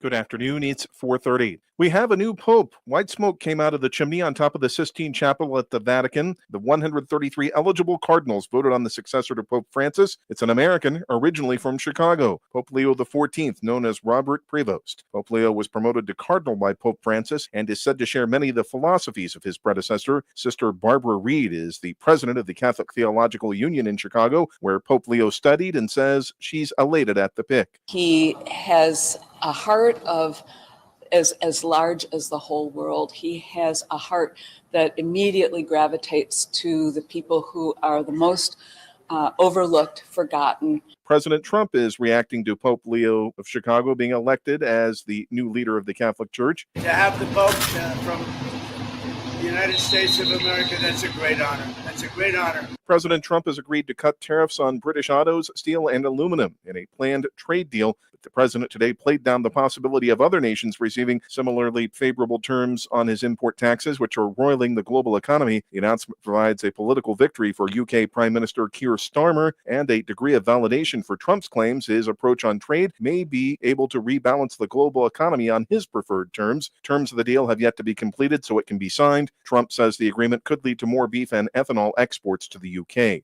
Pakistan says Indian drones killed 2 civilians and wounded 4 soldiers as India accused its neighbor of attempting its own attack. India acknowledged today that it targeted Pakistan's air defense system, and Islamabad said it shot down several drones. India said it neutralized Pakistan's attempts to hit military targets. It was not possible to verify all of the claims. The exchanges came a day after Pakistani officials said Indian missiles killed 31 civilians. New Delhi says it was retaliating after gunmen killed 26 people, mostly Hindu tourists in India-controlled Kashmir last month. Historians, scholars, and conspiracy theorists have a whole new batch of material to pour over. ABC's Jim Ryan says Director of National Intelligence Tulsi Gabbard has released thousands of pages of documents related to the assassination of Senator Robert F. Kennedy. Much of the information has already been released in some form, including transcripts of the initial police interview of suspected assassin Sirhan Sirhan hours after the killing of Robert F. Kennedy. Now we get to hear it. Why don't you talk to me? Hey. RFK Jr., the current Secretary of Health and Human Services, has said he doesn't believe that Sirhan killed his father, despite a guilty plea entered at trial. Jim Ryan, ABC News. It's 57 degrees in Alliance at 432. This is WDPN News. I'm Jeff Mears. Here's Mark Johnson's forecast on AM 1310 WDPN. Our Thursday afternoon today in the middle 60s, some isolated sprinkles, otherwise a lot of clouds. Tonight, skies clearing out. We're going to cool you down to 41. I am Mark J. Weather. Have a great Thursday. In classrooms across the country, chronic absenteeism is on the rise. Sophia A., grade 4, absent. Julio M., grade 6, absent. Aisha S., grade 12, absent. These absences are often due to the absence of crucial needs, like transportation, healthcare, a working computer, mental health support. The list goes on. Olivia H., absent. Preston L., absent. Chloe B., absent. The reasons why they're absent are very real, and yet the solution is someone present to help them along their path. When site coordinators from communities and schools are on hand, they connect kids to the resources they need. And when they do, 99% of students are present and remain in school throughout the year. Jacob O., grade 10, present. Communities and Schools works directly with students, helping them overcome obstacles to succeed in school and in life. Learn more at communitiesinschools.org. Being present matters. And we're live here outside the Perez family home, just waiting for the... And there they go, almost on time this morning. Mom is coming out the front door strong with a double-arm kid carry. Looks like Dad has the bags. Daughter is bringing up the rear. Oh, but the diaper bag wasn't closed. Diapers and toys are everywhere. Ooh, but Mom has just nailed the perfect car seat buckle for the toddler. And now the eldest daughter, who looks to be about 9 or 10, has secured herself in the booster seat. Dad zips the bag closed, and they're off. But looks like Mom doesn't realize her coffee cup is still on the roof of the car. And there it goes. Oh, that's a shame. That mug was a fam favorite. Don't sweat the small stuff. Just nail the big stuff, like making sure your kids are buckled correctly in the right seat for their age and size. Learn more at nhtsa.gov/the right seat. Visit nhtsa.gov/the right seat. Brought to you by NHTSA and the Ad Council. This is the Sam Bourquin Show on AM 1310 WDPN. And we're back 1310 WDPN, streaming live at AM 1310 WDPN.com. We'll be with you until 6 o'clock tonight. Phone lines are open. Excuse me, 330-821-1310. You can also text the show at 330-924-7088. We've got our 3-question Thursday quiz. Number 1, do you think the Hall of Fame Village project will get finished?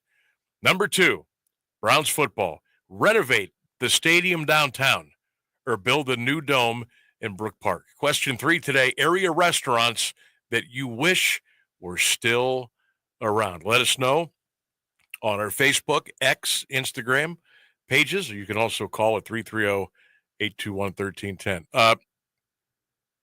This is interesting. For Doug from Perry says, Sam, the Palace was in Perry on Lincoln Way, a couple blocks west of what is now Deal Automotive. Man, I do not remember that. I do not remember that. Sam, have you heard?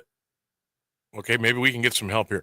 Sam, have you heard about the Russian spacecraft that was launched in 1972 that was supposed to go to Venus? It malfunctioned and has been orbiting the Earth, but is now ready to crash into the Earth sometime this Saturday. Huh? That sounds familiar. I do remember something about a satellite orbiting the planet. So Saturday is supposed to be the day? where the Russian spacecraft slams into Earth like this Saturday? I mean, it's just like a satellite from the 70s. Like a truck falling out of the sky. That's interesting. That is interesting. I will keep our eyes on that. I'll have to do some research. You've heard so many stories like that, but you just don't know. Oh yeah, the planet is. With the internet today, and I mean everybody that has a phone or a computer, they think of themselves as media, and they just throw stuff out there. It's hard to. Sometimes it's really hard to differentiate what is and what isn't. But we'll keep our eyes on that. Now you got me all nervous for Saturday. I'm going to be looking over my shoulder, checking the internet, thinking about crazy things that have happened over the years. Also, want to remind everybody we've got our On This Day in History coming up at around 5:25 today, as we take a look back at a lot of the great things that happened in sports on this day in history, and we play a couple of good audio cuts for you. You're gonna like what we've got for you today. On the baseball scoreboard today, Major Leagues, Twins beat the Orioles 5-2. Red Sox beat the Rangers by the score of 5-0. Couple of games in progress.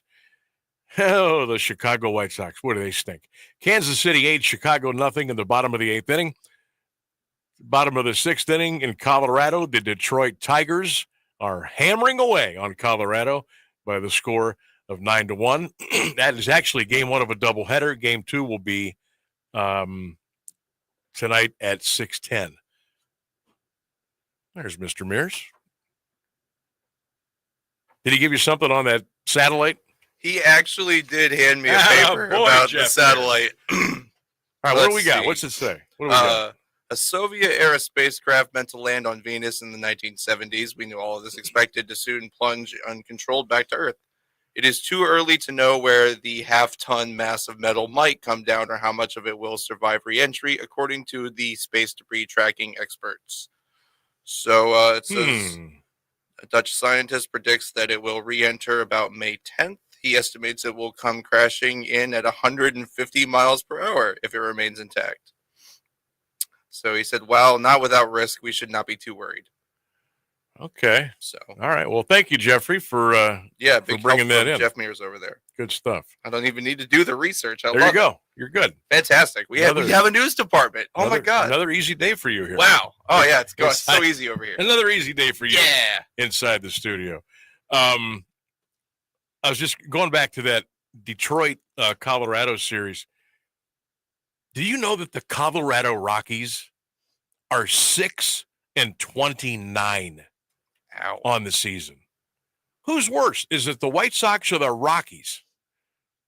That is just awful baseball. Shame on Colorado. Shame.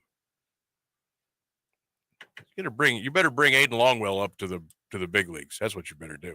Boy, he's just swatting the ball in the minor leagues right now, Aiden. NBA last night. Who would have thunk it? The New York Knicks beat the Boston Celtics again.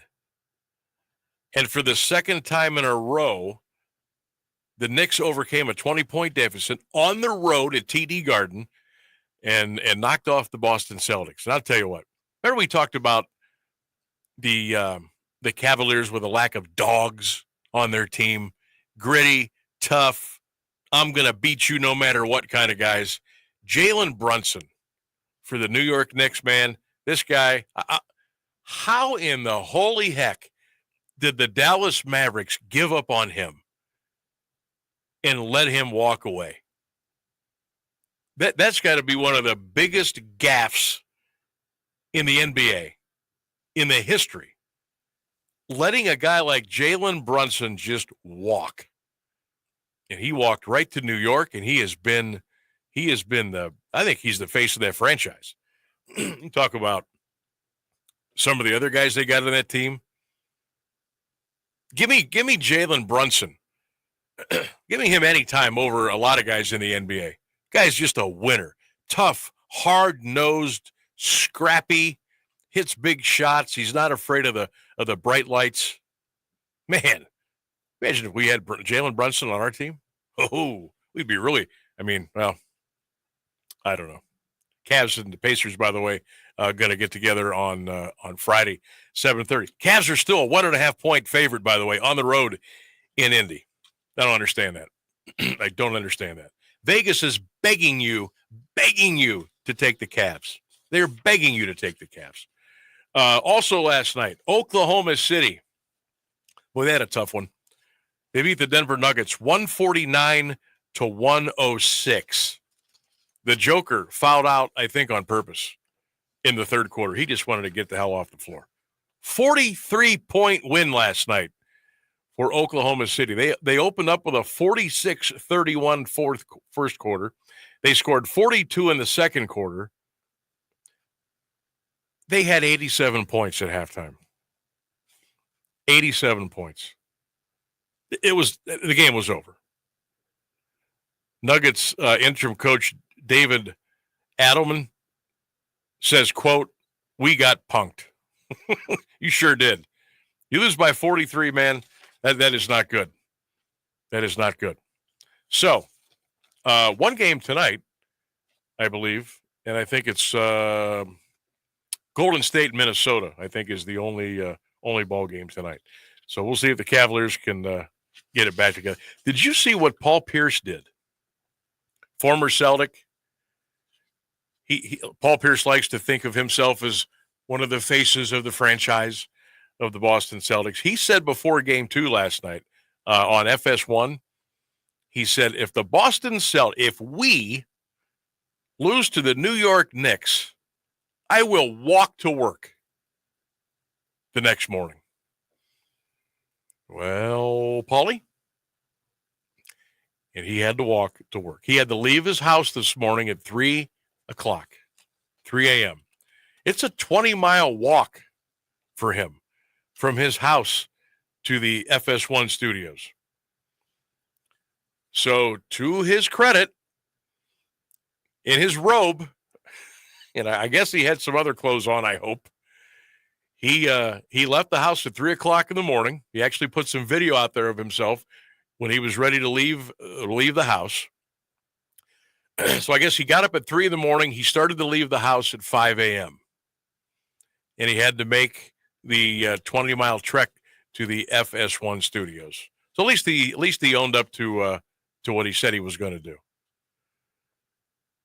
But dude was in his robe, walking 20 miles from his house to the FS1 studios. A man of his word. Yeah, hey, look, I'm not the biggest Paul Pierce fan in the world, but the guy he was a man of his word. So hopefully he made it to work okay, and everything worked out just right. Excuse me. But who would have thought? Who would have thought that the Boston Celtics and the Cleveland Cavaliers would lose both their games at home, go down in the best-of-7 series 0-2, and now they both got up. Here's the thing, though. Boston's healthy. Cavaliers are not. We could still be without 3 of our big guns. I don't know what's going on with Boston. Jaylen Brown, what is going on? Jason Tatum, what is going on? Kristaps Porzingis, what is going on? We're talking about the defending NBA champions here, and they can't get out of it. How do you blow 20-plus point leads at home? 2 consecutive games. You're the Boston Celtics. Knicks want it more. The New York Knicks want it more, and they're up 2-0. And that brings us to the Cavs. Convince me in your heart. Convince me that the Cleveland Cavaliers are going to come back and win this series against Indiana. I don't care what kind of logic you use. I don't care if it's crazy. I don't care if it's hypothetical. But I need somebody to convince me. Don't just, hey, I think they can do it. Or, oh, don't worry about it, Sammy. We got it. No, convince me that the Cavaliers are going to come together and win this series. You're down 0-2. You're going on the road for 2. You got to win 4 out of 5. Convince me that Kenny Atkinson and Donovan Mitchell, Jared Allen, convince me we can win the series. 330-821-1310, 330-821-1310. As you all know, I'm the biggest Cavs fan there is. I just don't know, with the current state, with the injuries, with that absolute gut punch that they took the other night, that they can win the series. Folks, you know how tough it is to win one game? Do you know how hard it is to get to 3? And they always talk about that 4th one is so tough to get. It's like in baseball, a pitcher. You get to 2 outs. You know how hard it is to get that 3rd out? Especially to close it out in the 9th inning. Do you know how hard? Do you understand how hard it will be for the Cavaliers to win 4 games? I almost said 4 in a row. You can have one more hiccup. You can win 4 out of 5. But you know how hard that is. We'll see what they're made of. We'll see what Donovan Mitchell and the guys are made of. I think they can do it, but I can't sit here and convince myself, yes, they're going to win this series. I can't do it. You tell me we're going to get some guys back? Maybe something crazy happens to Indiana. Maybe Tyrese Halliburton comes down with an injury. Or Turner. Or Nembhard. Or O'Connell. Naismith. Maybe something happens to Indiana in practice. I don't know. I'm not wishing that would happen, but I'm just saying there's a possibility, stuff like that could happen. All right, Sam. But I just refuse to throw in the towel. My heart tells me, with a big if, come together, get just a little healthy, get hot, we can do it. My head's telling me it's just going to be too tough. Help me out. So, fill in a blank for me. You're the expert here. Would you say Indiana was playing at 100% at the last game when they beat the Cavs with that last-minute shot? Yeah, I think so. Okay. Were the Cavs playing at 100% too? Not the last 48 seconds. No, well, that's fair. That's not the first fair. The first 41 minutes and 12 seconds. Yeah, we were gold. Okay. And then it just kind of it took a turn. All right. Well, I mean, use your own logic. The Pacers are coming up on that 3rd game too, and like you said, that's a really hard 3rd game to get. So the Pacers have their backs up against it. They're kind of on the edge of a cliff because they gotta win that 3rd game in a row. So I think the Cavs are gonna rally. I think they're gonna take that loss, and the coach is gonna get with them. And you think they're gonna? I think they're gonna use evolve that as and come together. Yeah, I hope they're so. Gonna team up. I hope so. I just I have to kind of deal with reality here a little bit. It's just the injury thing. If we were healthy and we were down 0-2, I wouldn't feel nearly as bad or nearly as worried. Yeah, I'd be like, man, how are you down 0-2? But if we were healthy, I'd still probably say, yeah, we got this. We're good. We're okay. But we're not healthy. We're not healthy. So we'll see how that goes. 3-question Thursday quiz on the show today. Question number 1, do you have faith? Do you believe that the Hall of Fame Village project will get finished? Number 2, Cleveland Browns football. Do you renovate the stadium downtown Cleveland? Build around it, make it nice, or do you build the brand new dome in Brook Park? Question 3, area restaurants that you wish were still around. 330-821-1310. You can drop some comments on our Facebook and X pages as well. And also, you can text us as well. But what do you think? That's our 3-question Thursday quiz. A couple I want to read off the Facebook page here before we take our break. Peggy says, eventually, it's right up there with the pyramids. They will build it, but by by who and how long will it take? Let's see. Browns renovate the stadium, remove to Brook Park. She says, I don't care. I've never been in the current one. Question 3. She wishes Campos in the Fulton House restaurants were still around. Doug says, no, the village won't get built. He says, build the dome in Brook Park. He wishes Bogarts in the original Irish Exchange were still around. James says, not a chance unless the taxpayers pay for it. Will the Hall of Fame Village get built? Crazy to see how the money just disappeared. He says, build the new dome in Brook Park. Question 3, he says, bring back Chi-Chi's and Mountain Jacks.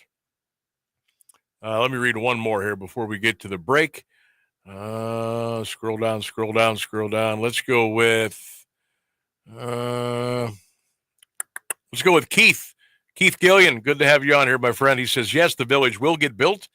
He says, Browns need to build the dome in Brook Park. He says, bring back Noble Romans. 330-821-1310. It's the Sam Bourquin Show on a 3-question Thursday edition right here on WDPN. Stay with us. You've always enjoyed an active lifestyle, hiking with family, resort vacations, the occasional trip to the spa, and nights out with friends at your favorite restaurants. You want and need your lifestyle to follow you into your retirement years. Now, imagine a place with peaceful surroundings, resort amenities, and easy access to city life. It's just around the corner at Copeland Oaks. Copeland Oaks has earned a reputation as more than a retirement destination, but also a place to call home. An independent consultant for senior living rated Copeland Oaks with a perfect score, and it's easy to see why. Maintain your lifestyle on the beautiful Copeland Oaks campus with all the amenities you love, and if you need it down the road, assistance is there.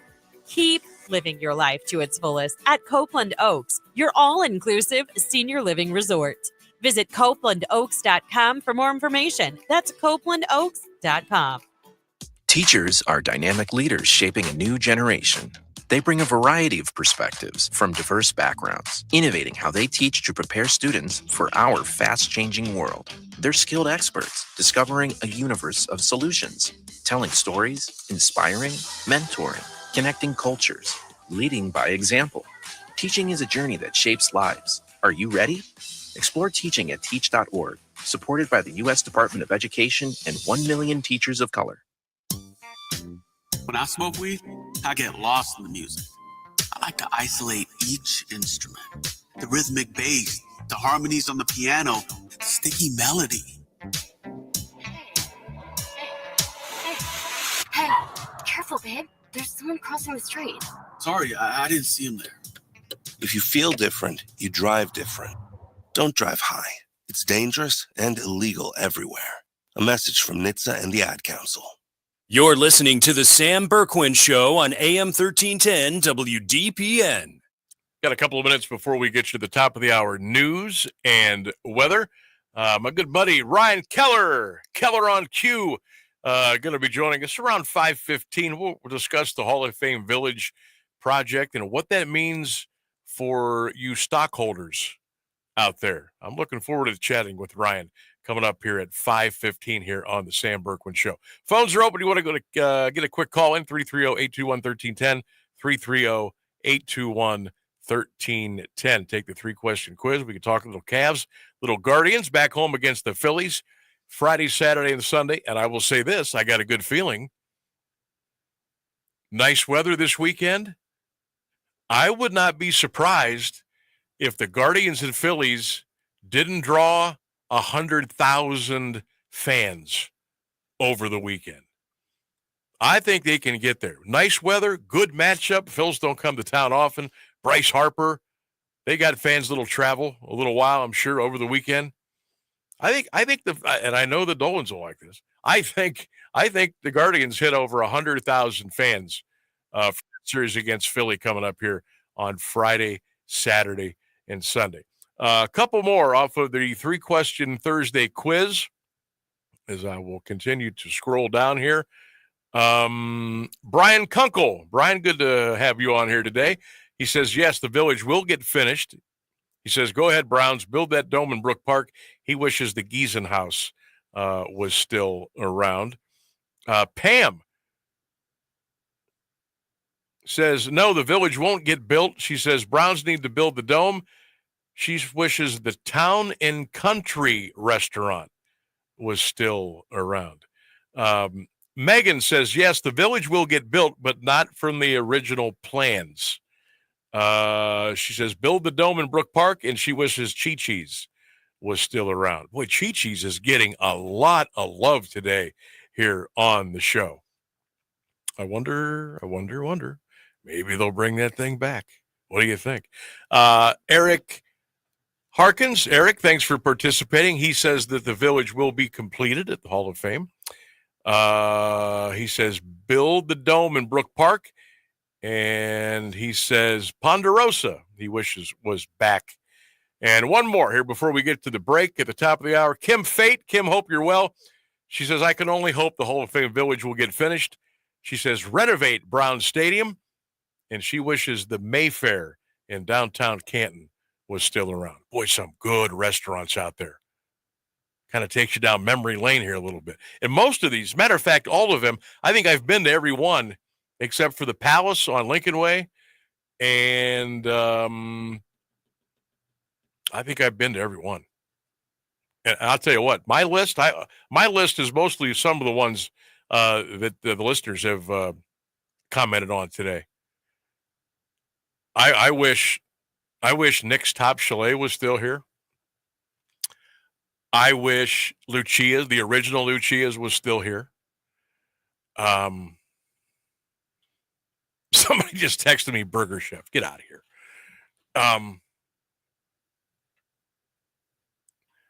I still wish John's Bar was on Cleveland Avenue. Don't get mad at me for saying that. I just wish it was. And darn it, I wish the Ponderosa was still here in Alliance. Now that I'm thinking about it, I'm not sure what's there now. I wish Ponderosa. I want to go in there just one more time and just get the vibe. Go through that little line with my tray and get what I want. Bring the Ponderosa back. We'll have a grand opening and a grand closing. We'll do it in 24 hours. What do you say? All right, one more big hour to go. Jeff Mears is coming up next with the local news. National, we got the weather coming up for you. We'll take the 3-question Thursday quiz. We'll let you know what happened with the Mount Union baseball team today. We'll check in on the Cards and the Cavs as they get ready for action on Friday. And what else is ever on your mind on the Sam Bourquin Show. Having a great day. Hope you are too. Stay with us. Keeping Alliance entertained and informed for over a half a century. AM 1310 WDPN Alliance. This is a special report from ABC News. I'm Michelle Franzen. Tens of thousands packed into St. Peter's Square today reacted when white smoke signaled a new pope had been elected. And soon after, breaking out into larger cheers when the new pope walked out onto the Vatican balcony, revealing that Robert Francis Prevost is now the first American elected to be a pope. And ABC's Maggie Rulli is in St. Peter's Square and has more on the former cardinal, who now serves as the first American pope. Pope Francis elevating him to bishop in 2015. Prevost leaving an impression on Pope Francis, who elevated him further in the church, naming Prevost the president of the Pontifical Commission for Latin America, before finally making him a cardinal in 2023. I am American, and I think I do have some insights into the church in the United States. Despite spending most of his career in Peru, the new pope never forgot his U.S. roots. Pope Leo holds his first mass tomorrow. This is ABC News. From ABC News and Good Morning America, I'm Lori Bergamato. This Brightly moment is brought to you by Macy's. This Mother's Day, let Macy's be your guide to gifting. This mother and daughter prove that no matter how old you are, sometimes you just need your mom. Shelby Saybold was having a particularly rough week at college, so her mom, Jennifer, flew across the country to surprise her. And the second I see my mom, I automatic break into tears, sobbing. Jennifer, a single mom of 3 girls, was emotional too. She said, "Mommy?" She kind of teared up, and I did as well. Growing up, Shelby remembers her mom working 3 jobs while raising 3 kids. I don't know how she did all of those things. I'm like, you are a superwoman. While Jennifer was working away, So was Shelby, earning a full scholarship to Boston College. And my mom was my inspiration and continues to be daily. This Brightly moment has been brought to you by Macy's. This Mother's Day, let Macy's be your... Now, the latest Alliance area news from Jeff Mears on AM 1310 WDPN. Good afternoon, it's 5:02. The head of the Catholic Diocese in Youngstown is responding to the selection of the new Pope. Cardinals meeting at the Vatican named Robert Prevost as the church's leader today. He's the first American to be selected as Pope. Bishop David Bonar says the Church of Youngstown celebrates with gratitude, joy, and hope the election of Pope Leo XIV. He also pledges prayers and support to the new pontiff, whom he refers to as our new shepherd. Bonar says he will celebrate a mass Monday at 7 p.m. at St. Columba Cathedral in Youngstown to pray for the new Pope. A merger has been approved to take the Hall of Fame Resort and Entertainment Company private. Under the deal, HOFV Holdings LLC would pay 90 cents per share for all outstanding shares of common stock not currently owned by primary stockholder Stuart Lichter or his affiliates. The stock was trading at 71 cents per share this morning. The company also announced it entered a letter of intent to establish a new lease with the owner of the water park property. The owner terminated the lease in October. The agreement announced today was recommended by a special committee and approved by the company's board of directors. The merger is subject to closing conditions and approval by a majority of stockholders.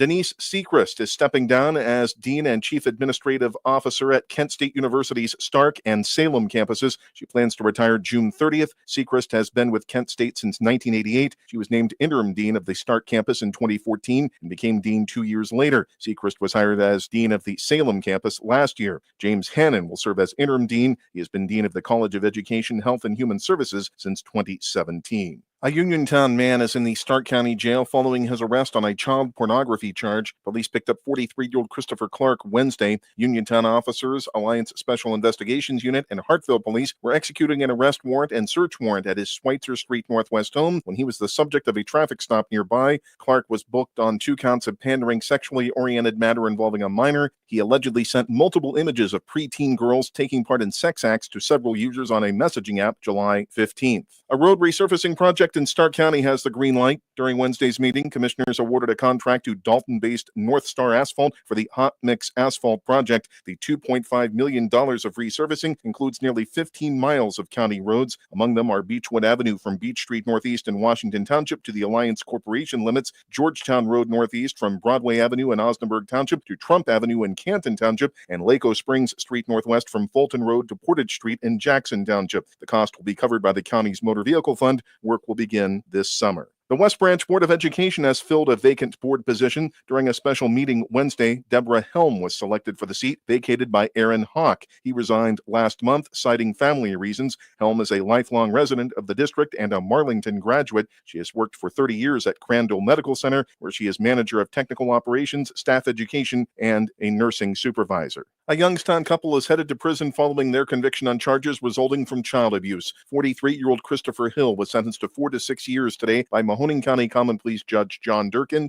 36-year-old Malika Curry was handed a sentence of 2 to 3 years. They were found guilty in March of felonious assault and child endangering. Hill and Curry beat a 13-year-old boy in their care in May 2024. Prosecutors say they went too far in trying to discipline him for running away from home. A Youngstown firefighter accused of pointing a gun at multiple people is suspended without pay. According to WFMJ-TV, Chief Barry Finley said in a May 6th letter that Adaris Bellamy was placed on unpaid administrative leave pending the completion of his criminal case effective Friday. The decision follows Bellamy's pre-disciplinary hearing that took place April 9th. He's charged with 2 counts of aggravated menacing. Bellamy allegedly pointed a rifle at 2 Warren Township firefighters April 7th. He also is accused of pointing the gun at a man and woman at a food donation box near a bus station. Bellamy was initially placed on paid leave. He is scheduled to return to Warren Municipal Court May 16th. Former Austintown Township trustee Lisa Oles has died. She was 59. Former trustee Jim Davis confirmed Oles died Wednesday following a battle with cancer. She resigned as trustee in 2015 and moved out of the area. Oles recently moved back to the Mahoning Valley. Homicide is the ruling in the death of a Warren man whose body was discovered in East Cleveland March 17th. That's according to the Cuyahoga County Medical Examiner's Office. 46-year-old Javar King was found on the back porch of a home on Chapman Avenue. The cause of death was a gunshot wound to the head. King was reported missing in February, and his car was later found on fire in Cleveland. 28-year-old Nathaniel Crockett was arrested and charged with arson. East Cleveland police continue to investigate. No arrests have been made in King's death. The Ohio Parole Board has denied release for a man serving life in prison for killing a Warren man 30 years ago. 72-year-old Roy Green appeared for a hearing April 1st. He was sentenced in 1995 to life with the possibility of parole in 18 years. Green pleaded guilty to charges including murder with a firearm specification and abuse of a corpse. Prosecutors said he shot Devin Griffith inside his garage on Bellcrest Avenue Southeast in December 1994. Green also used an axe and a knife in the murder. He will be eligible for parole again in February 2030. A high school lacrosse player in the Cleveland area has died from injuries suffered during a lacrosse game this week. The family of Dylan Vaselik announced his death in a message posted to the Bay Village High School lacrosse team's X account. Vaselik was injured Tuesday during a game in Olmsted Falls. He was rushed to a hospital and underwent surgery. WKYC TV reports Vaselik was struck by the ball on the back of his head just below the helmet. Law enforcement in Ashtabula County and California announced an arrest in connection with a cold case murder. Police have charged 69-year-old Willie Sims of Jefferson for the murder of 24-year-old Jeanette Ralston on February 1st, 1977 in San Jose. Charges were announced last week by the Santa Clara County District Attorney's Office, which said Sims murdered Ralston by tying a shirt around her neck and strangling her, then unsuccessfully tried to burn the car in which her body was found. The case went unsolved until a fingerprint was found on one of her cigarette packs in August 2024. That fingerprint led to investigators asking the Ashtabula County Sheriff's Office to collect Sims' DNA, which police said was consistent with the DNA found on Ralston's fingernails and the shirt used to strangle her. The University of Akron football team has been ruled ineligible from postseason games next season after failing to meet the NCAA academic requirements. The program's multi-year academic progress rate score is 914, which is below the 930 minimum for postseason eligibility. Idaho, with a score of 903, was the last team in Division I ineligible for the postseason due to APR scores in 2014. Akron has not played in a bowl game since 2017, also the last time the program won more than 4 games in a season. Taking a look at Wall Street, the Dow Jones Industrial Average closed today at 41,450, up 336 points. The Nasdaq Composite rose 190 points, ending at 17,928, and the S&P 500 closed at 5,672, up 42 points. It's 56 degrees and Alliance at 5:09. This is the local edition of WDPN News. I'm Jeff Mears. Meteorologist Mark Johnson has the latest forecast on AM 1310 WDPN. Sprinkles here and there through your Thursday. Cloudy skies for the most part. Look for a high today near 65 degrees. Overnight clear and starry. Our low 41. I am Mark J. Weather. Have a great Thursday. Live from the AM 1310 WDPN studio, it's time for live and local sports talk. It's the Sam Bourquin Show. I'm ready. Give the show a call at 330-821-1310. Good call, meatball. Watch the Sam Bourquin Show on the AM 1310 Facebook page, the Q92 YouTube page, and on X. This is the Sam Bourquin Show on AM 1310 WDPN. And we're back. Sam Bourquin Show with you till 6 o'clock tonight. Hope you're having a great day. Hope your night is even better. Phones are open just for you. 330-821-1310.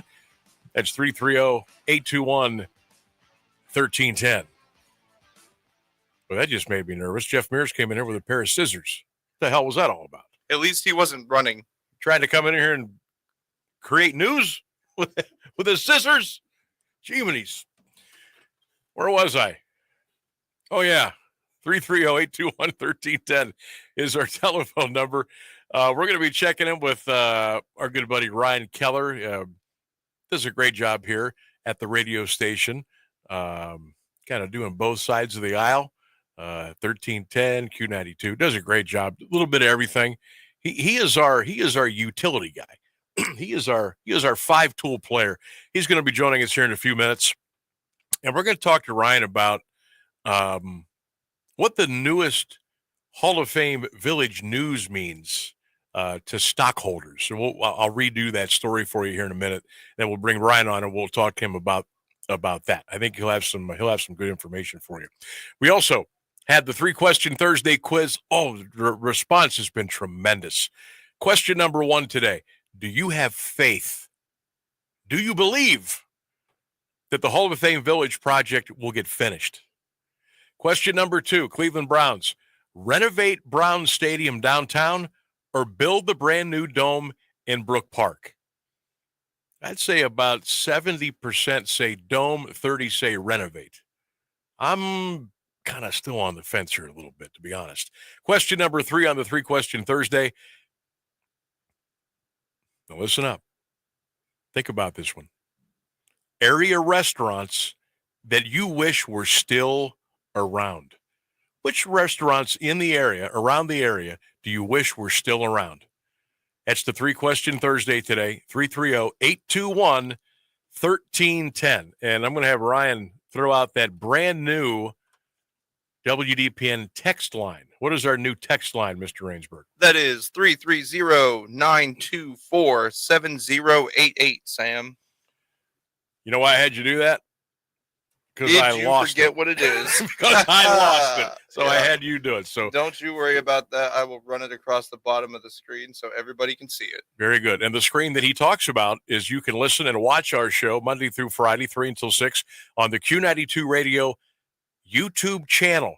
Okay. Now you can also watch it on X, on the WDPN Facebook page, and I've shared that on my pages as well. So there is a lot of different ways you can consume our program.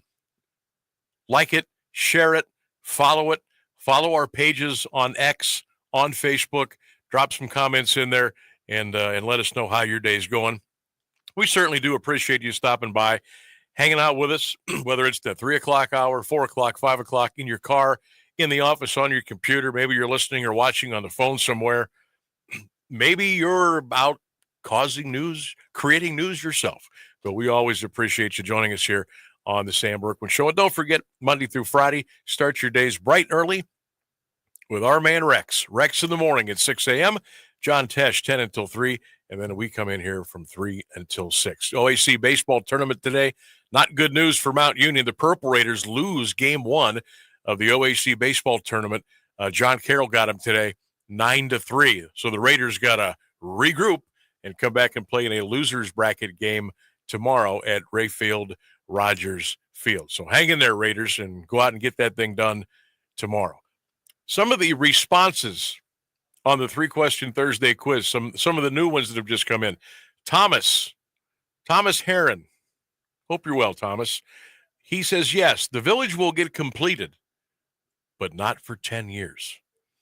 He says the Browns need to build a dome, get a Super Bowl, get the Final Four, get concerts, build it.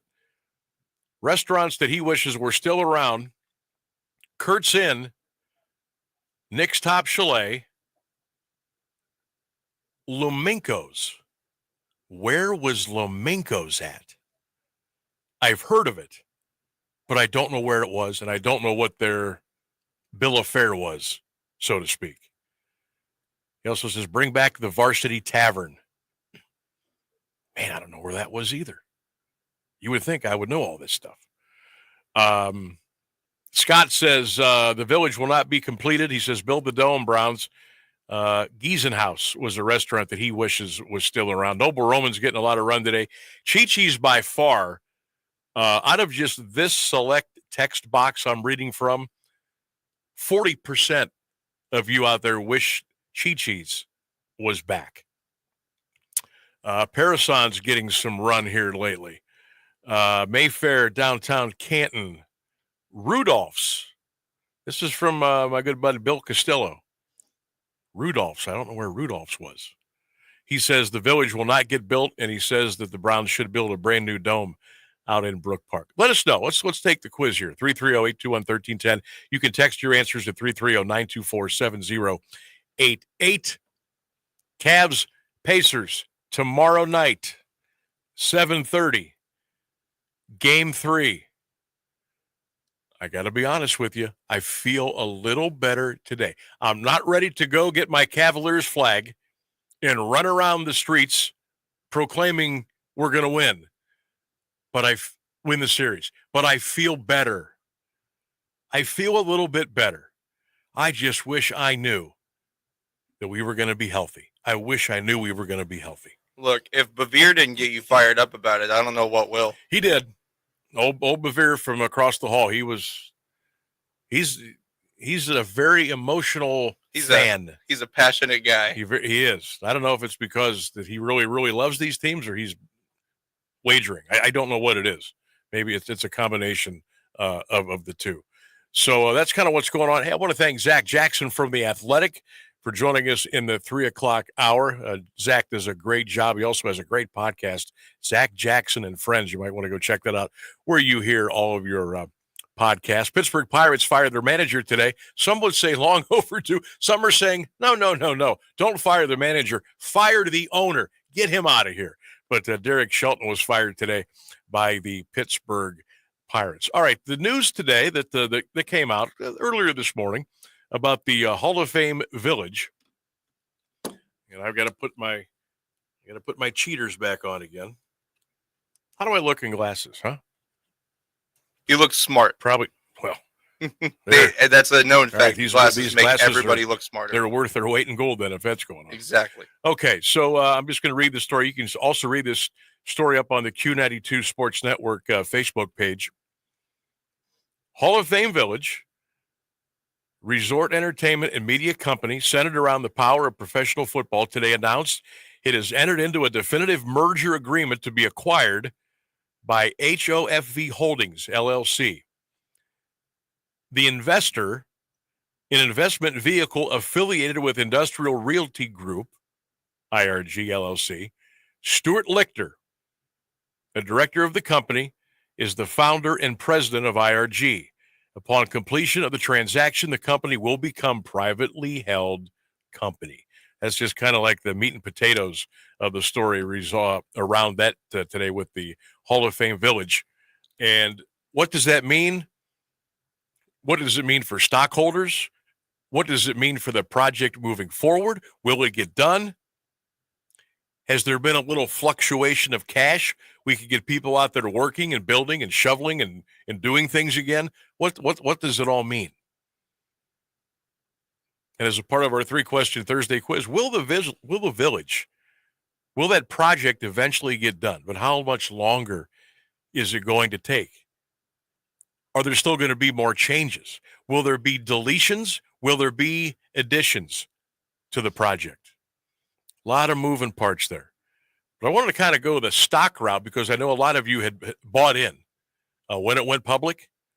And now you may have some questions. I want to bring in Ryan Keller. Again, he is our five-tool utility player here on Smith Avenue. How you doing, Keller? Good, man. How are you?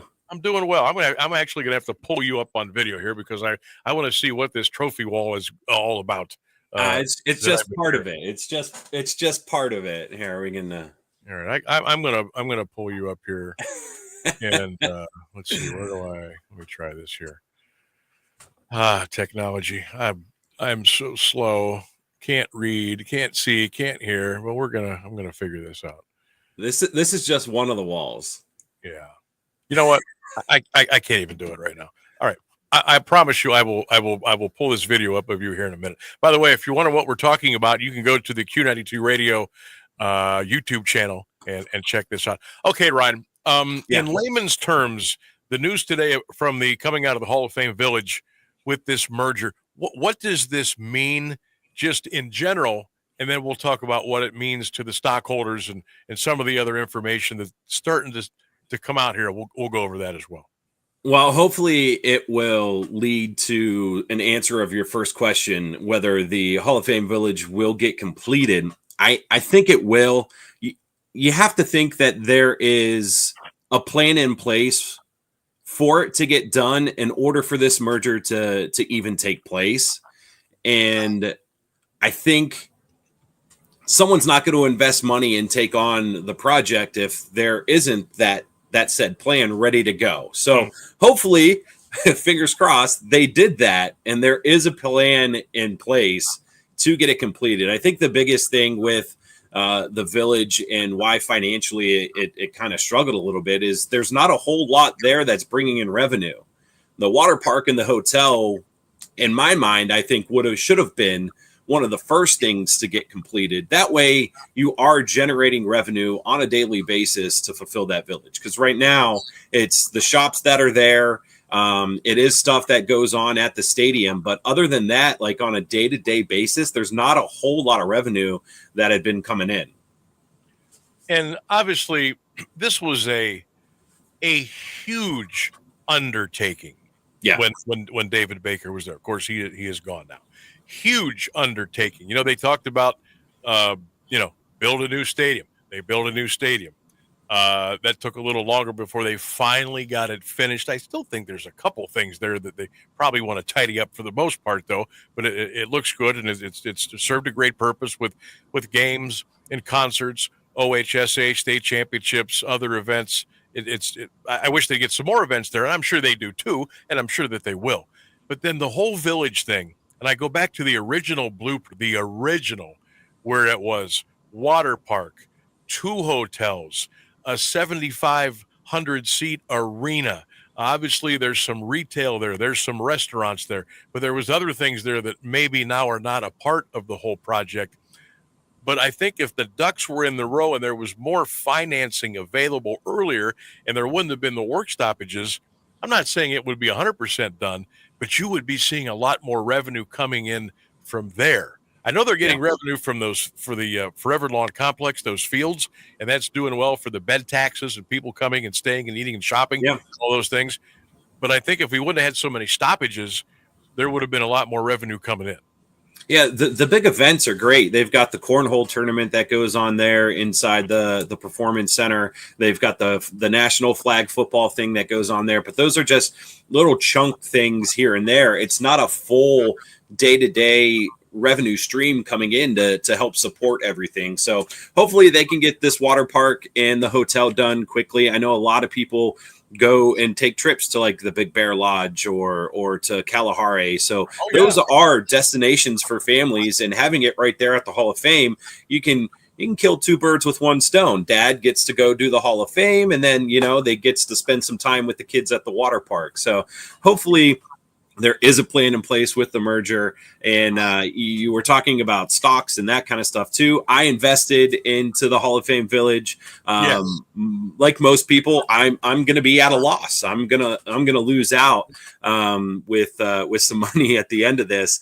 From what I understand, I did a little bit of research when a company goes from public to private, that you get your shares bought out at a premium, whatever that premium is. I don't know. I hope it's more than what the stock is currently sitting at.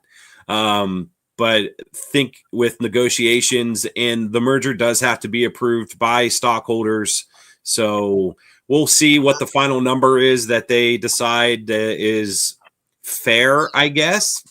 It's a terrible term to use there because it's not fair, but we'll see what they end up coming up with. That's interesting. Ryan Keller is our guest here on the Sam Bourquin Show, 1310 WDPN, streaming live, AM1310WDPN.com. All right, I finally was able to pull you up, and that is a very, very impressive wall behind you. Yeah, there's what do you got up there? What's some of those? Oh man, I've got game used nets from the 2016 Stanley Cup Finals. I've got 2009 program signed by Marc-Andre Fleury, Chris Letang, and Jordan Stahl. That's a Brian Rust jersey there. Okay. Chris Letang. I got some Crosby. I like the McFarlands and the the 6-inch and 12-inch figures. The new and improved starting lineups, you could say. Oh, okay. That's very cool. So people that the whole stock thing now. So you're saying that so for you, for instance, you're gonna take a little hit. Yeah. What about now that it's private? That means it's closed off now, that it's done? I think it's I don't know if it's still open on the stock market. I have to imagine they probably closed trading because of the potential merger. So yeah, as of now, everyone who currently owns stock at the Hall of Fame Village will have that stock bought out from them at, I guess, an agreed upon price, but I don't know what exactly that's going to end up being. Interesting. Okay. Just for chat here, we'll chop it up for a minute. Yeah, for sure. What do you think would be something they could bring into the village? I've always said a casino would be kind of the way to go. Now, I know the McKinley High School is sitting right in the middle there. That's another discussion for another day. But maybe an idea that you would have that they could also bring in as part of the blueprint moving forward that would really be like, oh, yeah, let's go over there and check that out. I mean, you and I have talked about the casino as well before, and I think that is a great idea. I know people who go and live up in Cleveland, and on a weekend they shoot over to Hollywood or MGM and just spend some time there and bet on some horses or do whatever. And it's a constant revenue, especially with the hotel right there. Right. If that gets completed as well, I mean, it's perfect. And again, you combined, I know they're separate, but the Hall of Fame and the different things you can do at the village. And it's a family vacation. Kids go to bed. Dad can sneak away and cha-ching and see what happens.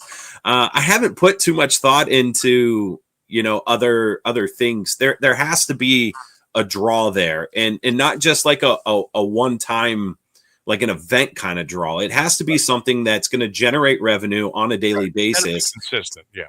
Yes. Yeah. Yep. Interesting. I wanted to get finished.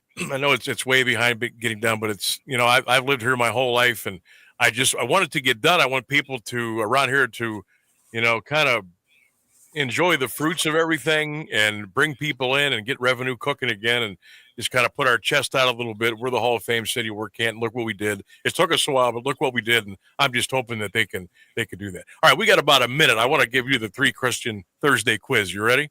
Yeah, let's go. All right, number 1, we've kind of already talked about. Do you think the village will be finished? You say yes. Yeah. Yes. Okay. Number 2, Cleveland Browns.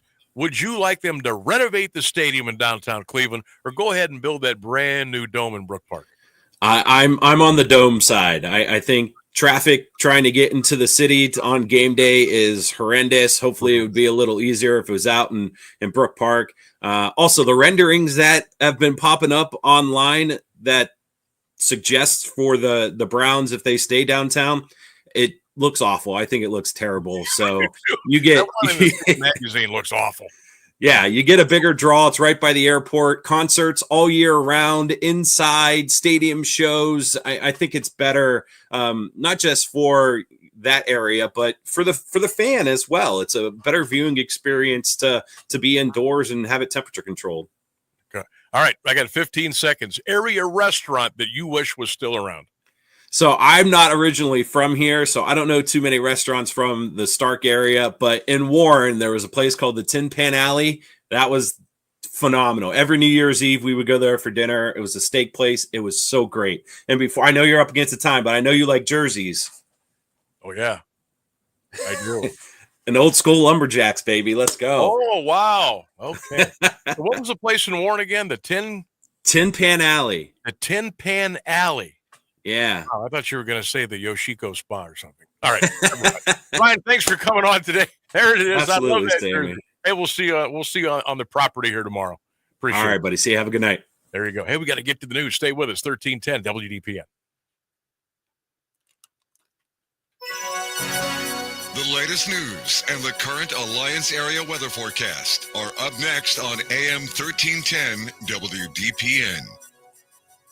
Good afternoon. It's 5:30. Robert Prevost has been elected the first pope from the United States in the history of the Catholic Church. The Chicago-born missionary took the name Leo XIV. In his first words as Pope Francis's successor, he emphasized peace, dialogue, and missionary evangelization. Prevost had been a leading candidate despite a long-standing taboo against a U.S. pope, but he's also a Peruvian citizen and lived for years in Peru, first as a missionary and then as an archbishop. Leo was promoted to cardinal by Pope Francis in 2023 and is said to share many of the philosophies of his predecessor. He's also known for being soft-spoken and humble. ABC News contributor Father James Martin says the name Leo may have special significance. Calling us back to the tradition of Catholic social teaching, every Catholic scholar and student of Catholic history will know who Leo XIII is. And so he's, in a sense, I would think, he's aligning himself with that great tradition of Catholic social teaching. The Trump administration has announced its first trade agreement since imposing a new round of worldwide tariffs. President Trump says the United Kingdom has approved a deal with the U.S. that would lower the tariff rate on British auto exports and eliminate it for steel and aluminum. The president says the agreement also includes getting rid of customs duties in the U.K. and says more American agriculture products will make it into the U.K.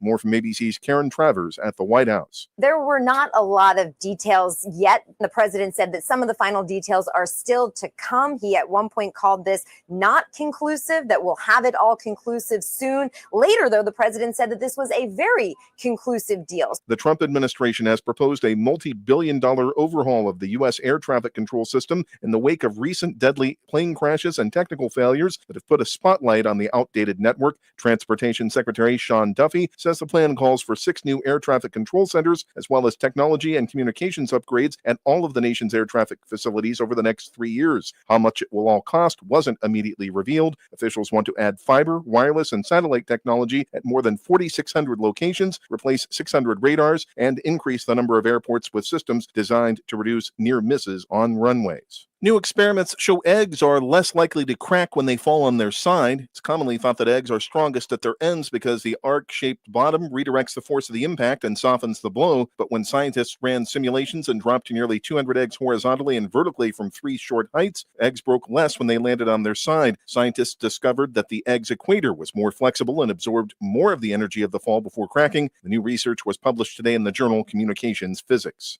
It's 56 degrees in Alliance at 5:32. This is WDPN News. I'm Jeff Mears. Now, the Alliance Area Weather Forecast from Mark Johnson on AM 1310 WDPN. Isolated sprinkles on and off during the afternoon hours today. Otherwise, a lot of clouds. Our high in the middle 60s. Overnight, clearing out, cooling down to a low of 41. Grab that sweater. I am Mark J. Weather from News 5.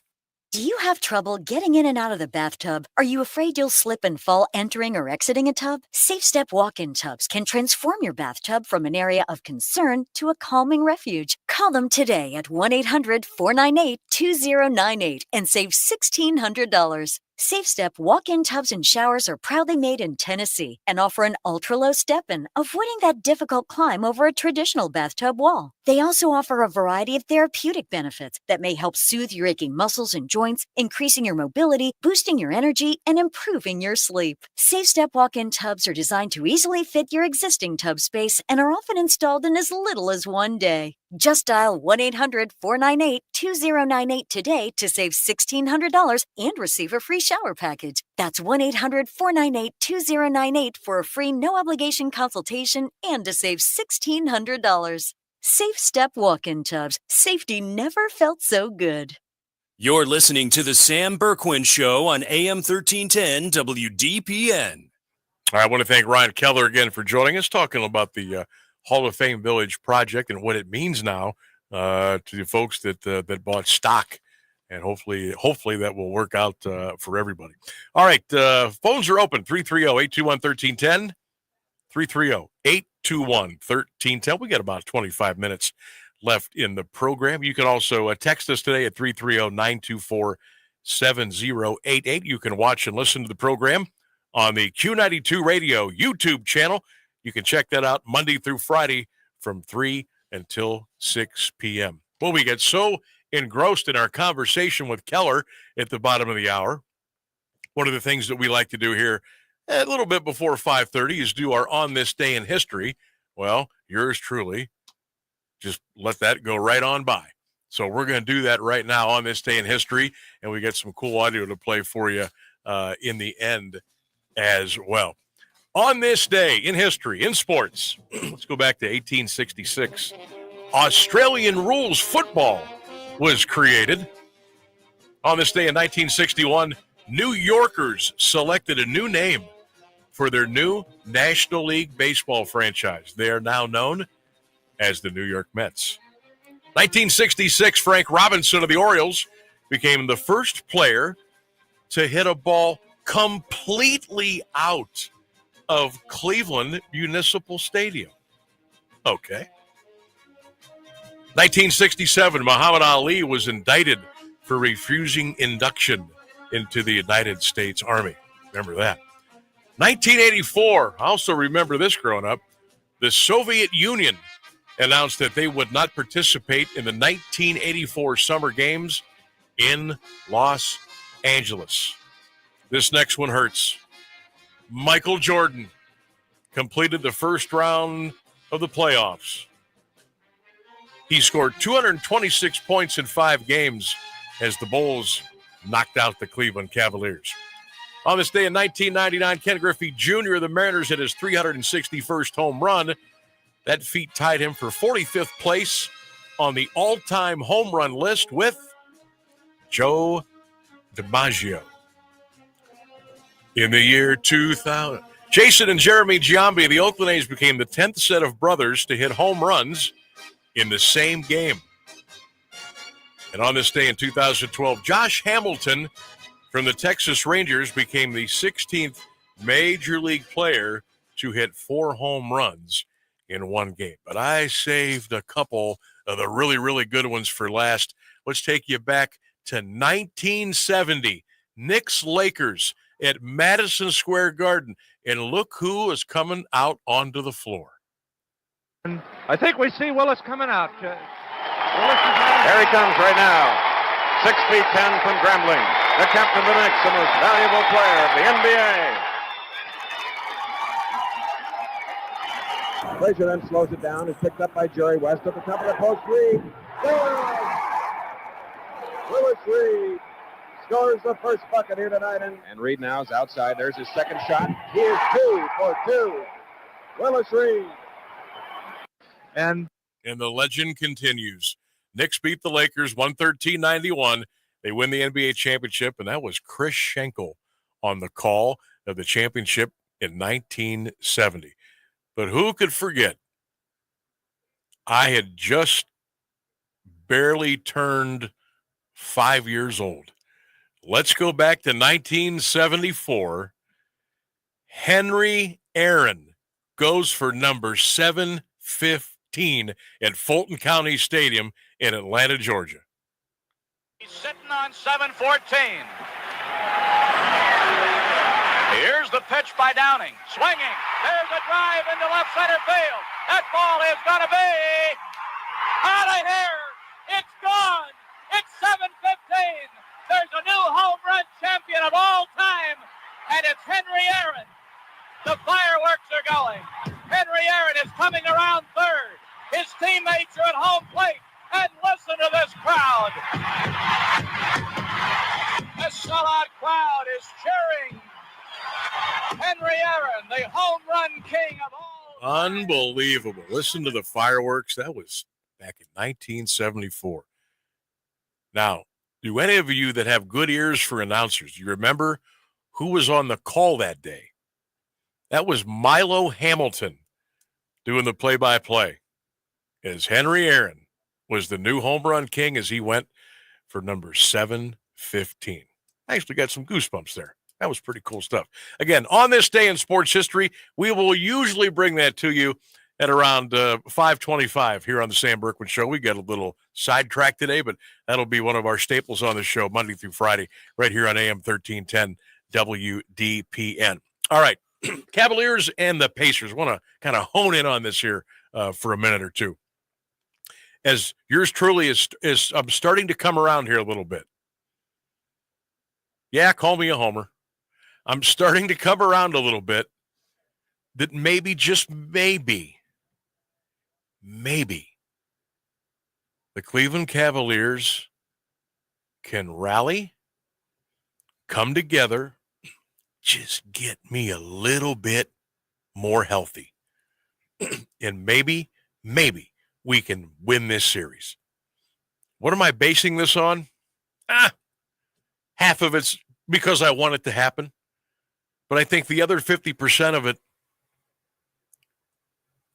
is we have Donovan Mitchell.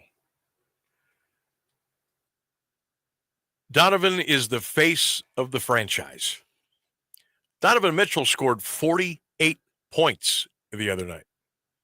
Left it all on the floor. Got beat up, banged around, kicked, stomped, thrown, pushed, punched, pulled. He went for 48. We got Spida. We got Jared Allen. When he's on, he can be a double-double machine. We got Max Strus, who when he's hot, he's really good. When he is in fuego, this team is so much better. I don't know if we're going to have Evan Mobley. I don't know if we're going to have Darius Garland. I don't know if we're going to have DeAndre Hunter. If you ask me right now, I'd say you probably are not going to have any of them. Interesting, though, the latest on the books in Vegas, the Cavaliers have gone from a 1.5-point favorite to a 2.5-point favorite on Friday. And the total now is 229.5. So they're expecting another fairly high-scoring game, which shouldn't surprise anybody. But, in the playoffs, you think it'll slow down a little bit, not as much transition basketball, not as much freewheeling and dealing up and down the floor. It's get into that set, you take a look at that shot clock, and you just try to score. So they're thinking this game's going to be around the 230-point mark. Interesting that they've moved the Cavs to 2.5. I don't know if that's one of those phony moves that Vegas is famous for, or if legit there's a lot of cash coming in on the Cavaliers. So there's some other people out there that believe that maybe Game 3 is the night that we're finally going to get this win. I also think that after 2 playoff games, I believe that Kenny Atkinson might be one of the wild cards in Game 3. And whether it's whoever he brings out there for the starting 5, how he handles his substitution patterns, I think Kenny Atkinson might be one of the wild cards for the Cavaliers to get a win on Friday night. Maybe. So I'm putting my faith in Spida, and I'm putting my faith in Kenny Atkinson. Now, if you're looking for a real big wild card, and again, I'm going to go with this on the assumption that we don't have 3 of our guys.